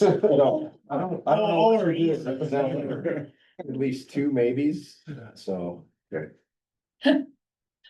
Oh. You take Gary into consideration as a. Yeah, you could, your motion could be out of state travel for up to 3 board members to attend the trustee workshop. And then if we only send 1 or 2 or 0, we're covered. Quickly, when would be the deadline that you would absolutely need an answer by? Well, I would imagine, so right now they don't have an agenda out there, but the hotel block and the registration for the committee, I would imagine by mid-June would be kind of the, you'd have to know for sure by. Sure. Yeah. Okay. I'd make the recommendation to approve 3 board members attend the NCTR Summer Trustee Workshop, well, up to 3 members. And is there a second? A second. Okay. All those in favor, say aye. Aye. Aye. Board says aye. Motion carries. Okay, and the fiscal year 2027 TRS budget request. Do you want to say anything about that? No. So I guess it's up to the board. I mean, some years we will have Nolan come up and he'll go through the entire justification. I've summarized, sort of the big movers in the board packet there under item K. So I think I will leave it up to the board, whether or not they would like to go through the whole justification like we did with the budget committee, or if you want to go off of the summary. In total, it's reasonable. The total administrative expenses increased by 1.18% from last year to. I will just say that we spent an hour with them going over every line item in detail like we do every year. And they do a remarkable job of putting this budget together, in spite of that one big flaw. Just It wasn't that big. Yeah, I know. It actually, because of the flaw, we only have 1.1%. No, the fact is, that's the only mistake I can ever remember you making. So it just meant to me that you actually are human and not an AI presentation. They almost choked on their pineapple. So anyway, I recommend, unless anybody has a specific question that we. No, I think that's why we have committees, so. Yes, exactly. Yeah. So let's entertain a motion to accept the budget. Motion to accept the budget. Great. And is there a second? Second. And those in favor, please say aye. I, Aye. Ward says aye as well. Motion carries. Fiscal budget is accepted. Okay. Information item. Next item is the meeting on August 7th. Here at, and that meeting starts at 6:30 AM, did you say? No, it'll be at 8:30. Okay. Making sure everybody's awake. All right. I'm only at 6:30, I'm good. Still have 2 hours early. All right, next order of business is the executive director's report, and Mr. Chairman, or Mr. Director, you have the board. All right, Mr. Chair, members of the board, behind tab 5 is the executive director's report. The first topic is legislative concepts. So these were due and had to be submitted through an online portal to the budget office. Yesterday was the deadline. So I have inserted in there as concepts. They're not actual bill drafts. And if something were to change and the board didn't support either one of these concepts going forward, we don't have to continue down that path. But I did submit a working retiree concept specific to 1920 732 or 731, which is our regular working retiree statute, where in prior to 2023, our working retirees could only earn up to 1/3 of their average final compensation, or 1/3 of the median of retirees from the previous year. We changed that. The TRS board brought legislation to loosen that up to help districts, fill openings in school, in the classroom. I mean, they're really struggling to hire teachers. We proposed to go to 49%. We originally, in our bill, proposed for that not to sunset until July 1, 2029. The legislature made it sunset July 1, 2027. So all I'm recommending is that we go forward with a bill this next session to either extend that 49% out another 6 years, or potentially even remove it. So I've looked at the data, and we have about 1,100 working retirees. We have about 110 of them that are actually earning more than what their 1/3 earnings limit would be, and then up as high as up to that 49% limit, right? So about 10% of all of our working retirees are actually even earning more than the 1/3 earnings limit. And by having a higher salary, I mean, we actually are receiving a little bit more in contributions because we get 11.85% of their salary. It's really hard to make any assumptions about, yes, but if those people couldn't make 49% of what they were earning prior to retirement, maybe they would work longer. It's really hard to make that assumption or put anything to that. So I just don't think it's harmful to the system, and I wouldn't be opposed to removing the sunset altogether, to be honest with you. That, as far as the recommendation would go, but that's up to you as a board. Is there any? Go ahead. Please. I think removing the sunset is fine. In fact, I think that's a good recommendation, because we all know that we can go back and change that Mhm. if we need to Mhm. in the future, rather than always have to go in and move it 2 years, 2 years, 2 years. Crazy. I can't even contemplate what is the benefit of having this. Well, it guarantees that you're going to look at it again. So I don't think it was a bad idea to have a sunset when we went from 1/3 to 49, just so we could see what our actual experience was. So that- Because maybe my commentary would be different if we had 70% of them are making more, 80%.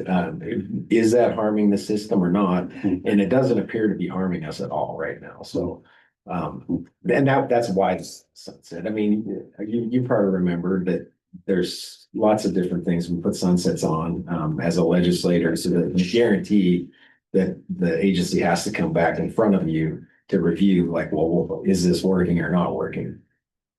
Okay. We actually requested a couple extra years and they backed it off last year. Is there gonna be an appetite to take the sunset away entirely?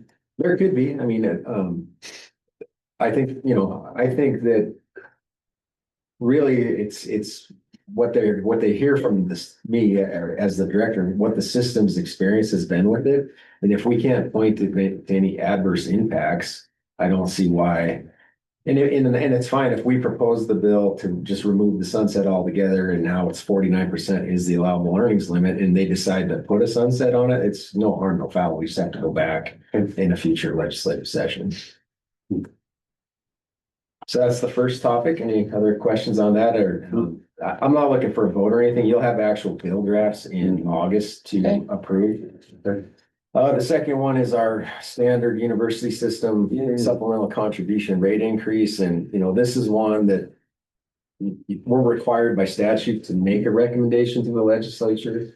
And so we meet the requirement. It's really hard to get drum up any support for that, but we will still bring it forward as required by the law. And then they won't do anything with it. Most likely not, but yeah, it's getting to the point because, the cutoff date has always remained the same, July 1, 2033, right? So every 2 years closer we get to that date, the more impossible it is to actually. But we did confirm that nothing changes with regard to the 4.72 after July 1st. Correct. It will require some legislation to actually remove that contribution rate. Yes.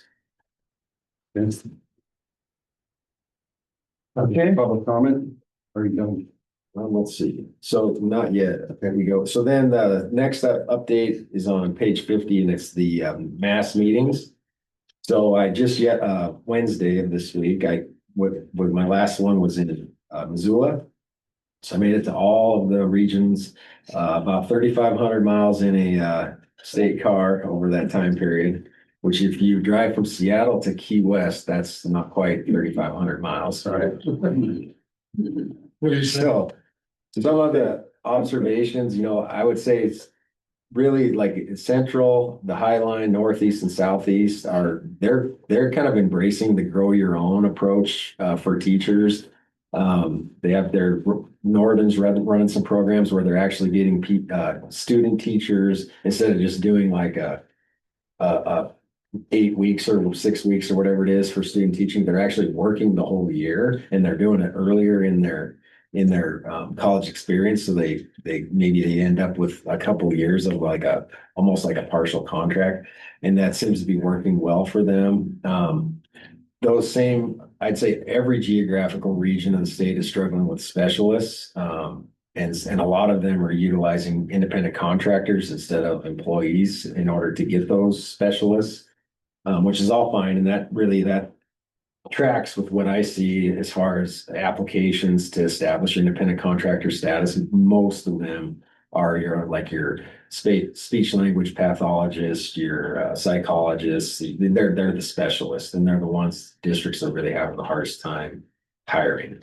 I love that idea, Sean, of that kind of grow your own educators in the classroom early on in their career in college, because I saw it more than once. You're a senior in college and you do your student teaching. during the winter and you decide you hate it. Right. You absolutely hate it. If you did it earlier, you wouldn't be wasting everyone's time and your own. Yep, no, definitely. I think it's really smart. Yeah. The other thing, I guess and this is no surprise, that every region, all 9 of them, they're using working retirees to help fill those staffing holes, and they seem, pretty satisfied with the 120-day break or instead of the 150. That was part of the bill we proposed in 23, and the 49%. They seem to understand. Ice Miller has advised us if we go over 50%, then really that's it. In-service distribution, and we have to have a phased retirement program, and I don't think we want to go there. That could really hurt the system. So I think 49% is the max that we can not oppose. I mean, if it's more than that, I have to go in and oppose pretty hard. As we're having this conversation, how many full-time working retirees do we have under that 5-year program? Do you know that? So under 1927-32, it has been as high as 18 and it's been as low as like 9. I think this current year we're either 10 to 12. It's not very, it's really not utilized that much, but in instances where it's needed, it's really useful for them. Yeah, we've used in our district for long-term sub or, teacher leaves halfway through the year to cover the rest of that contract year, especially in the elementary. Someone left, we had someone get deployed, so. It seems like that would be But that- under the 50%. Yeah, then you're talking That's a regular different- work. Right. Yeah, I think Elliot was asking about the 1927-32, where they have to have 27 years of service. The Oh. employer certifies they advertised it, and then there's no limit on the amount they can earn. Well, If they're class, But you can only do it for 5 up to 5 years, and it has to be a class 2 or 3 school district. That's good. I'll just say I attended the one in Evergreen up in the Northwest region. And I was very impressed with the quality of the people that were there. There were 15 or 20 teachers there that day, and they were clearly happy to have Sean show up and interact with them and answer questions. It was good. I would have been there, but the meeting was too long and we had a doctor's appointment. No, I saw you in the parking lot. Yeah, we visited inside the school, waiting to get in the door. They had it locked down there. I had to have a visitor badge. Yeah. Yeah, and it was all superintendents. Yeah. Mm. Okay, so then number 2 there, Darla's last day with TRS was last Friday. I've been working with HR. The job posting is ready to go, and we'll get it posted here relatively soon. And then the third item at the board's request, we're going to start having one of the teams come up and introduce themselves and tell you a little bit about what they do at TRS. So Nolan and his team are our first victims. Do you want us to? Yes, actually oh, sit in the yes. Chair? Yeah. Oh. Sounds good. Well, we're the guinea pigs. Most of you know me, of course, Nolan Brills, and I'm the accounting fiscal manager, have been for a little over 12 years. I started in January 2014. I remember because taxes were due like immediately week 1 I was here. Yeah, so that was kind of interesting. But yeah, I mean, I deal with tax stuff, mostly the budget justification that you guys approve annually, monthly budget and financials that I present to the management team and then to you folks every board meeting. The annual financial reports, kind of the sole responsibility is, one of my major responsibilities each year, the GASB 67, 68 reports that, those are definitely need to be reviewed, before they're, approved. Dealing with the legislative audit division for almost anything that we deal with them on. Of course, the annual audit with them and then on a daily basis, obviously managing like the cash flow, buying and selling STIP as needed, managing all the contributions with a lot of help. So, yeah, so that's kind of the general. I don't know if anybody has any questions on that. On a personal level, I have an amazing wife. Angie is a real estate agent here. She's been for 15 years. She's actually a broker. She has a broker's license, so she may branch out and do that someday. But I have 5 children. It's kind of a modern family, hers, mine, and ours. Yeah, so 1 grandson. Okay. So 4 kids at home. The oldest is 21, and she has a 1-year-old, and he's at home with us too. So yeah, it's very busy. I like to golf, camp, fish. When you have time. Yeah, when I have time. Yeah, we try to make time. My parents help out, with sometimes. Yeah, they live in town. They're retired, so that helps. So Good. yeah. Any questions? Other than that, I do have 3 amazing team members that have been here a long time, and I'll let them kind of tell their own story. But I just have one comment. I knew your wife, before I met you, she sold a house that I owned in Butte. yeah, Yeah, and I still am wondering how you managed to land a woman like that. Yeah, it is. and, Everyone wonders that. and you and I started here almost exactly the same time. Yeah, I think the only board member that's been here longer now is Carrie. Yeah, since Scott. So yes, we'd love to meet your team. Yeah, and so it's Chris, Christian, and Allie. So we'll let Christian go. All right. Next. He looks excited. Christian Ward, this is my 8th year here at Teachers Retirement. I started out at the front desk, then I moved into the accounting role that Ali has, and then into my current one. I help process the contribution payments from the schools, as well as payments from members for termination pay or buybacks and that sort of thing. Also handle the bill payments as well, paying out vendors and various groups that we hire out for help. Personal note, I like to ski, hike, camp, all those sorts of things. I have a wife, a little boy named Noah, who's turning 3 in July. So we've been getting out a lot this spring and taking him for bike rides and stroller rides, going to parks and that sort of thing. So Awesome. yeah. Thank you. Nice to meet you. Yeah, nice to meet you all. Allie, Holland, mine is really easy because I pretty much mirror Christian's job, so everything he said, I do that, dealing with a lot of clerks from schools, questions with reporting. Members wanting to withdraw, our unit handles that. What else? I've been at TRS for 5.5 years, I wanna say. Married, my husband, works in Bozeman doing construction, so weekends are pretty much just hang out with him, getting filled in from the week of when I missed that couldn't catch up on FaceTime. I have 2 stepdaughters. They are adults. They're 30 and 27. They're in Billings. But we go out and see them quite a bit. Yeah, that's about it. Does your husband work for Ron Pike? No, he works for Rotherham Construction. Okay. Yeah, Nice to meet you. yeah, thank you. Thank you. See, it wasn't so bad. We're not gonna eat It up. Hostage situation. Yeah. We're negotiating a release. Yeah, these 2 kind of do the exact same, similar, very similar stuff. Hi, you guys know me, Chris Fish. I still just do the audits for the schools.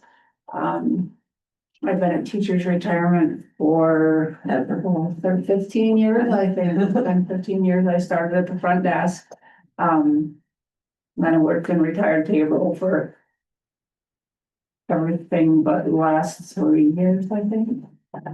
And before I was here, I was a teacher. I was a math teacher down in Belfry. And I have been married for 35-ish years. We have 2 dogs, and I love to run and bike and fish hunt, camp. Lots of outdoor stuff. Good thing you're in Montana. Yeah. So answer, two of you have said you started at the front desk. Is that the break-in place or how does that work? We promote from within if they have the right capabilities. You know? Yeah. It is a great way. I mean, you think about Yes, it somebody is. off the street is gonna know almost nothing about a defined benefit pension plan, right? They don't even offer them in the private sector. Right. So it's a great way to kind of get your feet wet. Yeah. It can be. Yep. Absolutely. Good. Up there. Hear a lot, answer the right questions. Yes. Thank you. Thank you all for coming in and meeting us. Thank you. So I would just say, like, the accounting team is very efficient. They do a great job. There's, you know, it is evidenced in our audit reports. We haven't had an audit finding or recommendation for 3 years in a row, probably.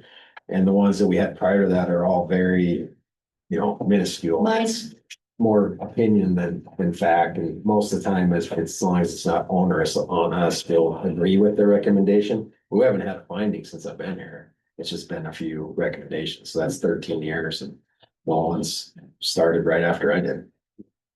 So they have a good team. Awesome. Thanks for your help. No. Thank you. Thanks. We gotta go get back to some accounting. Have a great day. You too, thank you. Okay, and once again, this is an opportunity for any member of the public to comment on the executive director's report. Oh, okay, moving on. We have the legal counsel's report. James, you're up. All right. Mr. Vice Chair, members of the board, for the record, this is Jim Elizia, TRS Chief Legal Counsel. We have no pending legal issues to discuss at this time. However, if you could go to page 52 of your board packet, we'll discuss the next agenda item, the Ice Miller compliance review.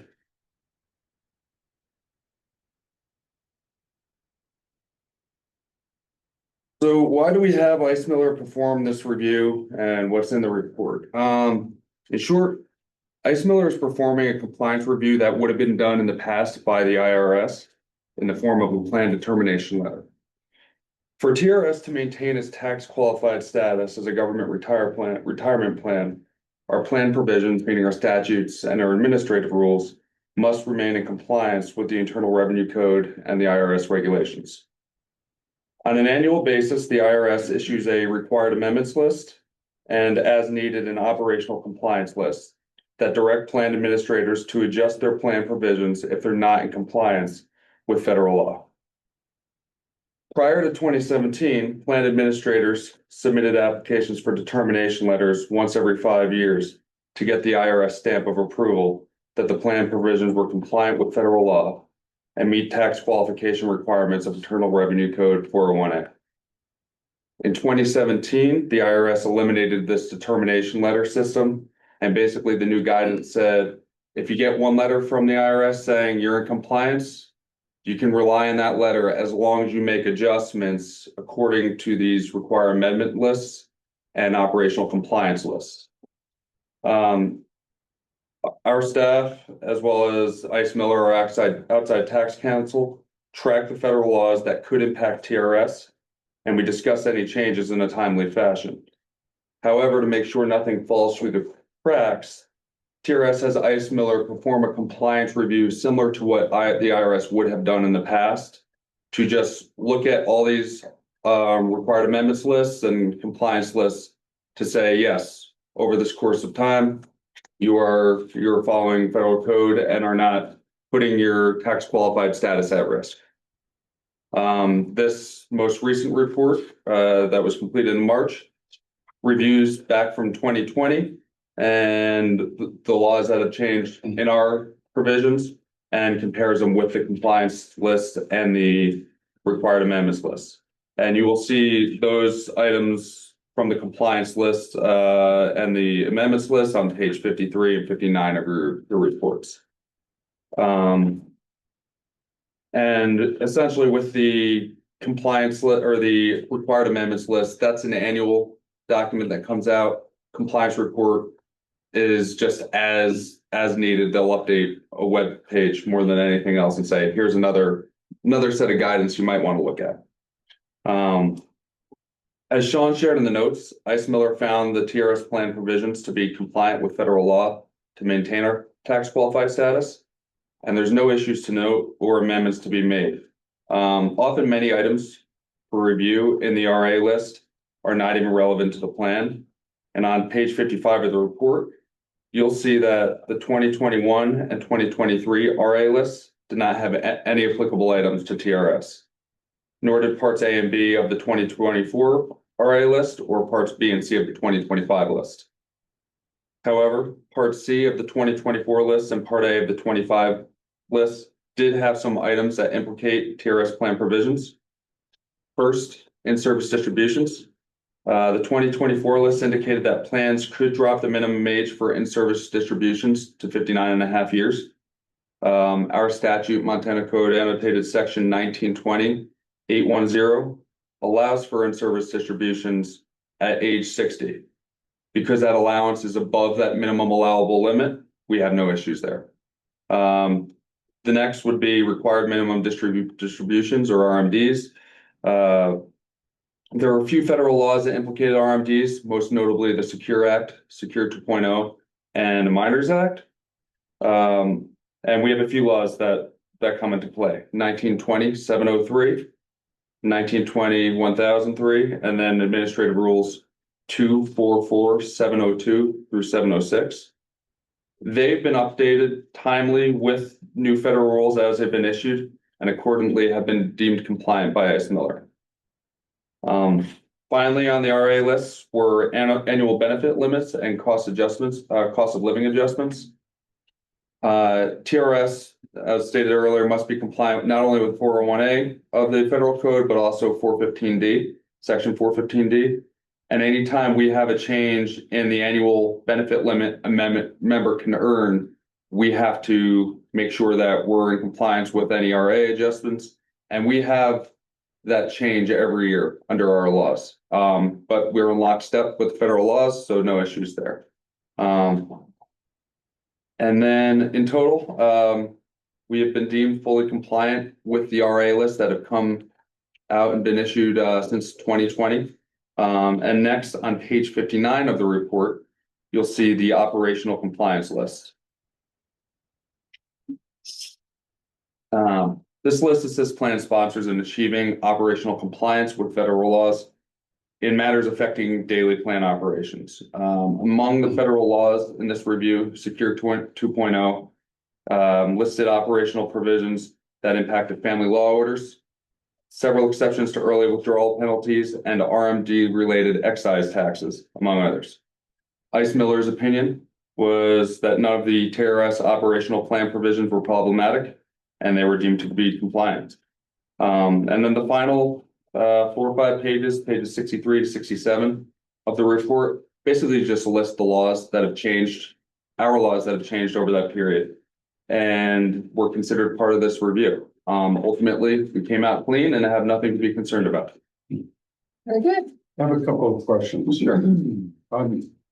Assuming that ICE Miller drew a conclusion in one of these reports that ended up being incorrect as far as the IRS was concerned, and therefore were holding us liable in some way for not complying properly, like a CPA does if they misfile your return, would they accept responsibility for that? Or would we still be directly liable even though we hired an outside agency to do the work? So we're not filing this report with the IRS. It's more or less an internal control just to make sure we're updating our statutes and administrative rules as needed.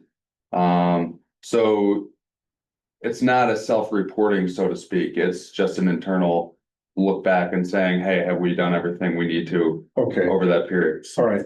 But right up front, you said that the IRS used to do this directly. Did they eliminate that possibility? And we subsequently then hired this organization that specializes in it? Or did we choose to do this because we wanted to be preventative and pay for those administrative clarifications? The latter. Yeah, the latter. So the board actually made this decision. This is the second compliance review we've had them conduct for us. And they do it every 5 years. Every 5 years.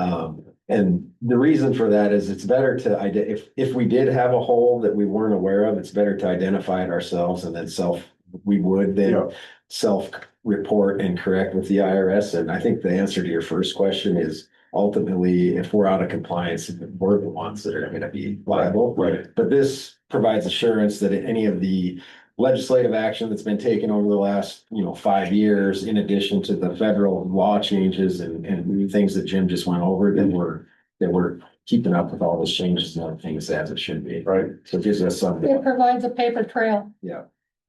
So good confirmation this time around. Was it also a good confirmation 5 years ago when we went through this process? It was. There were a couple things that were recommended last time that we have since fixed through our housekeeping bills, but they weren't like infractions so much as clarifications. So does the relationship with Ice Miller proactively contact you in the interim periods between the audits or the type of audit that they're doing, if there is a fundamental change in protocol? They send out notices on a regular basis of any updates to the laws. Hey, these are things you should be aware of. Sometimes there might be a direct communication, but also just periodical flyers that they send to their clients. They're the top tax law firm for plans like ours in the country. Okay. So there's a listserv of sorts where it says, hey, this might matter to you. Give us a call if it does. And then they'll give us the basics of what's coming out. That's probably why they're the top organization in the country. Then I would add to that, sometimes it's the opposite of what you're saying. So let's say there's a legislation that is, we're unsure whether or not that it would comply with the Internal Revenue Code. Right. We will have Ice Miller review that, and that's why we budget, a fair amount for Sure. Ice Miller services during legislative session. They sometimes have to weigh in on our analysis on legislation, Right. whether or not we can even implement it. Is ICE an acronym or a name? I think it's a name, Ice Miller, isn't it? That would be my guess, but I never looked back. They've been around for a long time, so I never even thought past the question, but yeah. At least it's not in Spanish. They have a company in Cancun called Hielo Frio, which means cold ice. Okay. Only the first letter in ICE is capitalized, so I'm assuming it's in there. Yeah, okay. Right. Going up again. I believe so. So tab 7. Yeah. All right, so Jim Melizzi again. At the February 2026 meeting, we reviewed the proposed changes to the TRS policy on privacy and security of personal information and notifications of a cyber data security incident. At that time, we presented the necessary changes to the policy to bring it in line with state guidance from risk management toward defense. Before you now for approval and adoption by the board is the updated version of this policy. We've not changed board membership since our last training on the policy. And since you've seen this policy twice in the last few months, I think we can move forward to a vote. However, if you like, I can provide a brief summary of the policy and the changes that have been made. Okay, do we need public comment first before the vote? Yeah. Well, no, it's an action item, so. Okay. Yeah. Back. Okay, so we're looking for a motion to accept the board policy. I'd make that motion to approve policy 2-0500-003. And is there a second? I'll second it. All those in favor say aye. Aye. Aye. For both sides. And the nays do not carry, so the proposal passes. Yes. And now mostly voting on it. Okay, and now, let's see, we are open for any public comment on this issue. There being none, we'll move on to the next item.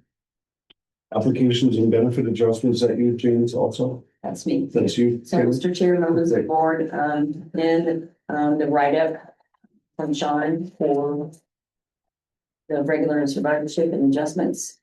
It gives you a good synopsis of what has happened since January 1 through March 31st. We've had 49 folks that have retired with an average term pay of a little over $4,000, and the average monthly benefit of a little over $1,100 and a little over age 60. 15 and a half plus years of service. So the next one of those will be A lot bigger. much bigger. Yeah, Yes. that's, yes. So,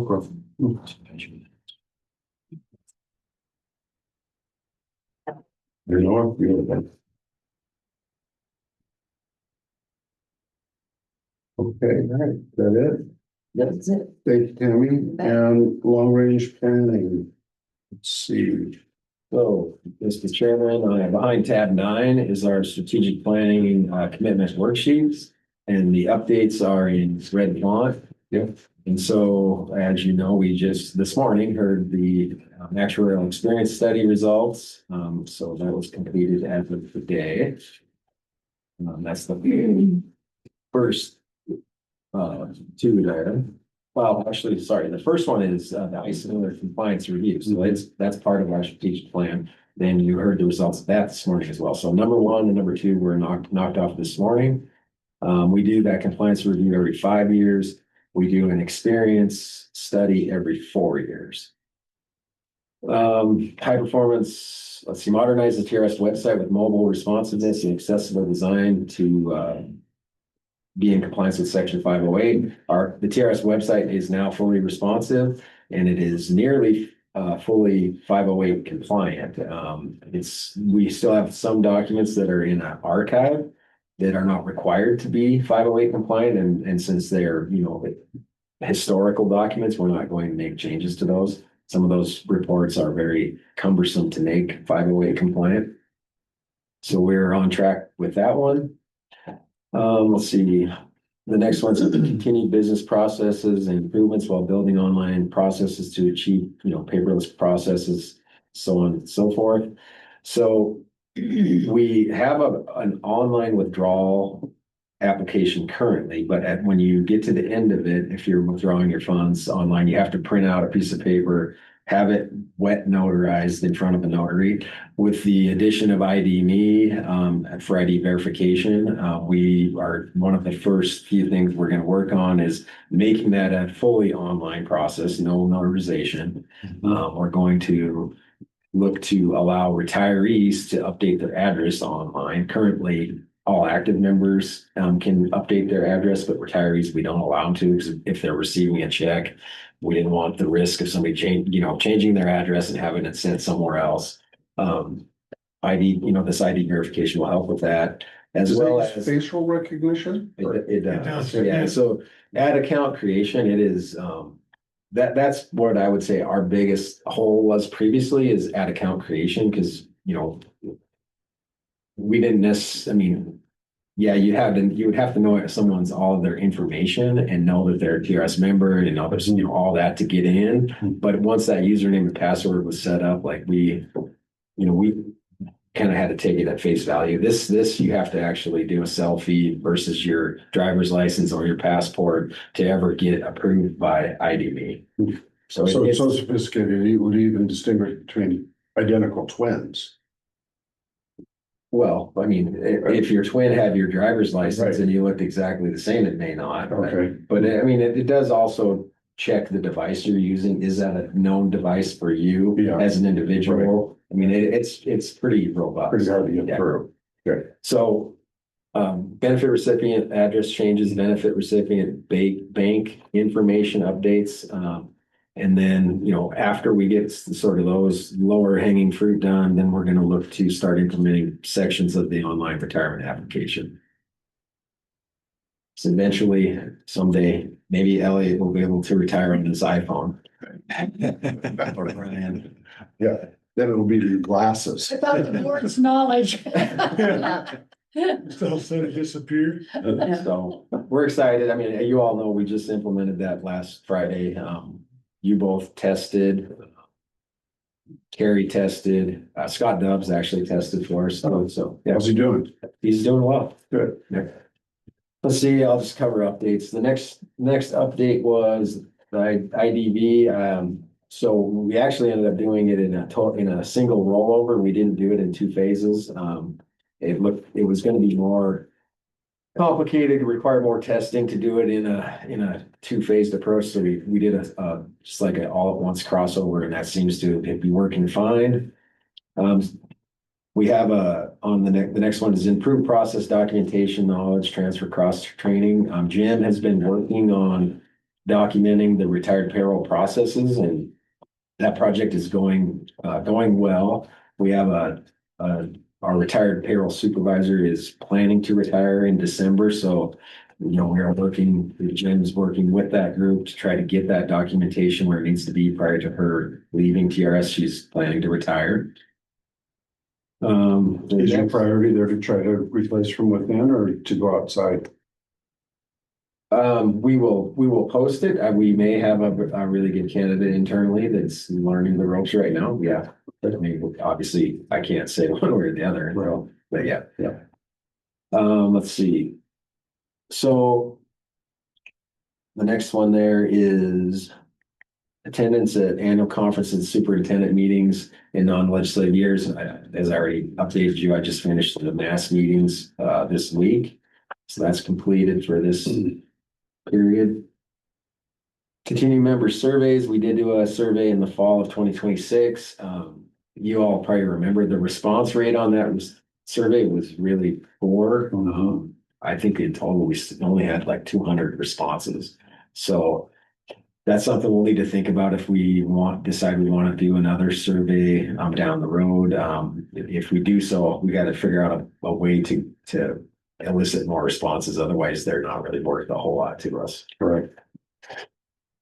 Translation, the newsletter, get away from doing the printed newsletters and go electronic only format. So what the communications team has done is they've implemented a news carousel on you go to trs.mt.gov where timely things are it's changes. It's a carousel. So if you look at it for 30 seconds, you're going to see all the topics that are timely. We've successfully done that. We got a little bit of pushback. I wouldn't say a lot, but some members were a little disappointed to find out we're not going to continue to do the newsletter, but it's a pretty minimal amount of complaints really overall when you consider how many people we touch. So, and it saves us a fair amount of money and time and effort not doing those newsletters hard copy. And that's it for the strategic plan update, Mr. Chairman. Okay. This is another opportunity for the public to have any additional comments. And there being none, let's move on to, let's see, my TRS and ID.me. So, Mr. Chair, I stopped, John, I'm not sharing my screen, right? Currently? You are not. All right, it's taking a second to get here. Where did that go?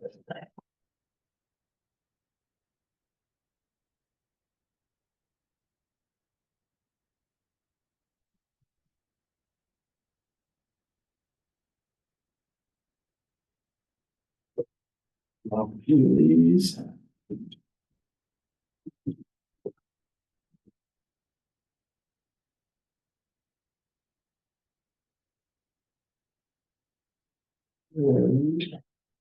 Once I get in there, I'll +1 and +4.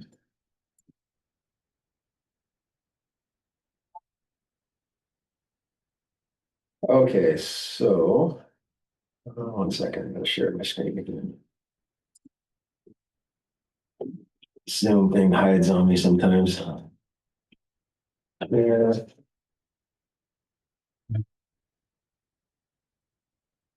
All right, Mr. Chair and members of the board. So if you were to, I'm doing this in a sandbox. It's our staging environment, so it's not. The names have been changed. You won't be able to tell who they are because we are, broadcasting this out there. Sure. If you were looking at the TRS website and you went to the in production right now and you went to log in, it's going to take you to this same screen, and so you would hit my TRS login. And now your only option is to sign in with ID.me. So we'll do that. There. Menu. And the password. Now, if we were doing this for real, this next step, if you would get a code sent to your phone that you would have to enter, since we're in a sandbox environment, it populates the code for us already. So I would normally have to enter that myself. You hit continue. So this will be my TRS for an active member. So it's went to ID me says, yes, we know this person is verified. So now we're at the, basically the entrance to my TRS. You have to agree to all this, online access agreement. And then once you do that, you are in my TRS, and I'm going to show you that it is now fully responsive. So this is what it looks like on a cell phone. And so you have your drop downs, the various menu items. So part of this, there's two things we're looking at. Number one, how ID Me just works kind of at a high level. And then number two, the responsive web design of my TRS. So you can, go through this. This is what it would look like if you were doing it on your phone, and you see how it sizes correctly. You can look at all these various items. I don't know, how long do you think we worked on that between both the retired and the active portals? Was probably 8-9 months at least. Yeah. Was it longer than that? Yeah, it's closer to 15. 15 months. Yeah, we got started in Well, yeah, we did, February last we year. did what, benefit recipients first and then active second, so. So, I mean, it's, One thing, Sean, if you just to show them where you're at right now, if you scroll down anywhere you see light blue, that's a link. And so where the dollar figures are, that's a link to go to detail. It tells them, where your money is coming from, the district, whether it's, it also includes service purchases, termination pay, things along those lines. so you can look at your actual service by year, you can look at your total, you can look at your account balance. You can run estimates. I'll bring it up. We're not going to run an estimate, but you could literally, you can see it's set up to work on a phone. You could run an estimate on your iPhone if you wanted to. Yeah, I did it both on my phone and a PC, just, it was pretty slick. Yeah, so it was a lot of work. I mean, obviously it took some time to get there, but this is really kind of where everything is going, especially, as we get further along, people expect more and more services to be available online and to be able to do it with a phone and not necessarily. Yeah. Can they change their own beneficiaries right on? Yep. Active can, yes. Yep. Yeah, there's I'm not gonna reel up my beneficiaries because it's gonna have real people. No problem. You can see the name of this fake user's Delta Don or Don Delta, so. Ellen Reddy's friend. So Well, probably no one's old enough to know that. There's also links on here that take you to fact sheets on the website as well for members that are looking for more information. Like there was one before, like for termination pay, if they don't understand what termination pay is. On the my benefit estimator. So, I mean, everything's similar. It's just the benefit recipients can only see a little bit different things, right? That they only have access to, they wouldn't have access to a benefit estimator because they're already retired. Right. And we can look at that if you want, but this is the gist of it. It responds to whatever device you're using so that you can read it and it works like. Yeah, the Montana TRS, it's a footer on every page. At the bottom there is a link to our homepage, to our website. Right here. Yeah, yep. So clicked on. Kudos to the team. Yes, very good. Wow. It's excellent. Major improvements over the last few years. John did all the, coding changes and. Yeah, so I guess that kind of came up in Nolan's report on the budget activity that we haven't paid normally our developer contractor. We would spend around what is 120 or 100 up to 120-ish thousand for AMA, and we didn't really utilize AMA over this pretty long period of time because John was able to do most of the programming in-house for that. And then Albert certainly has still been working on our maintenance releases and things like that are part of our maintenance contract. But that was why we hadn't really had any AMA expenses. We still had the project management and test lead expenses though, because this was the same way we've been doing all of our enhancements. Put them in your black book for a race. Did you mention that IDME is also the company that's going to be allowing you to do signatures online? So that, no, that would be DocuSign, but the issue with that is. You know, our online withdrawal app is to a point where if you've logged in through ID Me, we're not even gonna require it. I mean, you're basically, you're gonna confirm, already yes, I identified. want to do this, but So it eliminates It's the all- need yeah. for DocuSign. it may, yeah. Okay. I now, what it means for when we get to something more complex, like the various pieces of a retirement application, that's yet to be determined. Okay, But DocuSign, I think, is the company you're, yes, the provider you were thinking of. right. That's good. So, Cool.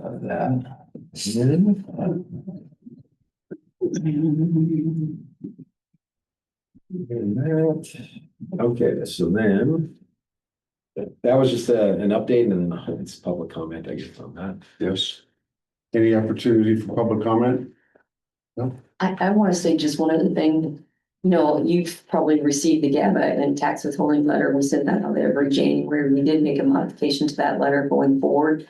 That will remind folks, because John was saying, him and Rex were receiving the 11th hour phone calls from people trying to download their 1099-R through ITRS. And so that letter has been modified. So in January, when it goes out that says, hey, if you're using ID Me to access and download your 1099-R, we now use ID Me. You need to do it ahead of time, basically, is the synopsis. So we did add that paragraph. So hopefully folks will be in the knowledge or know and not be panicking at the 11th hour on April 14th or 15th, trying to download the 1099.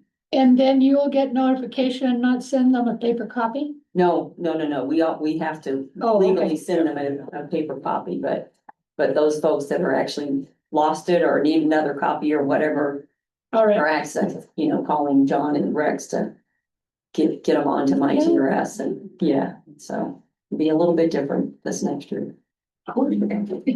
Yeah. Do we have disability applications? We do, do. Mr. Chair, so. All right, so we're gonna close the meeting.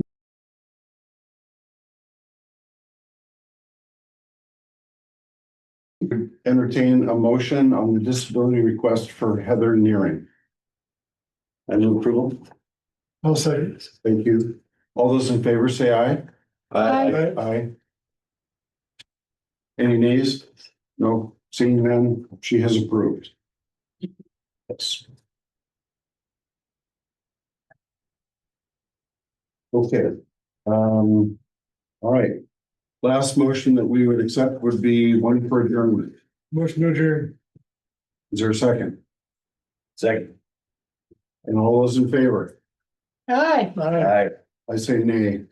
Yeah. You want to stay here, huh? Yeah, heck yeah. Have a good time. Glad to be on an island. And pretty soon I'll have this Robert's Rule stuff down. Yeah. Well, I had to make 2 phone calls to Whitefish while I was jumping up around. Well, the ayes carry it. We are adjourned.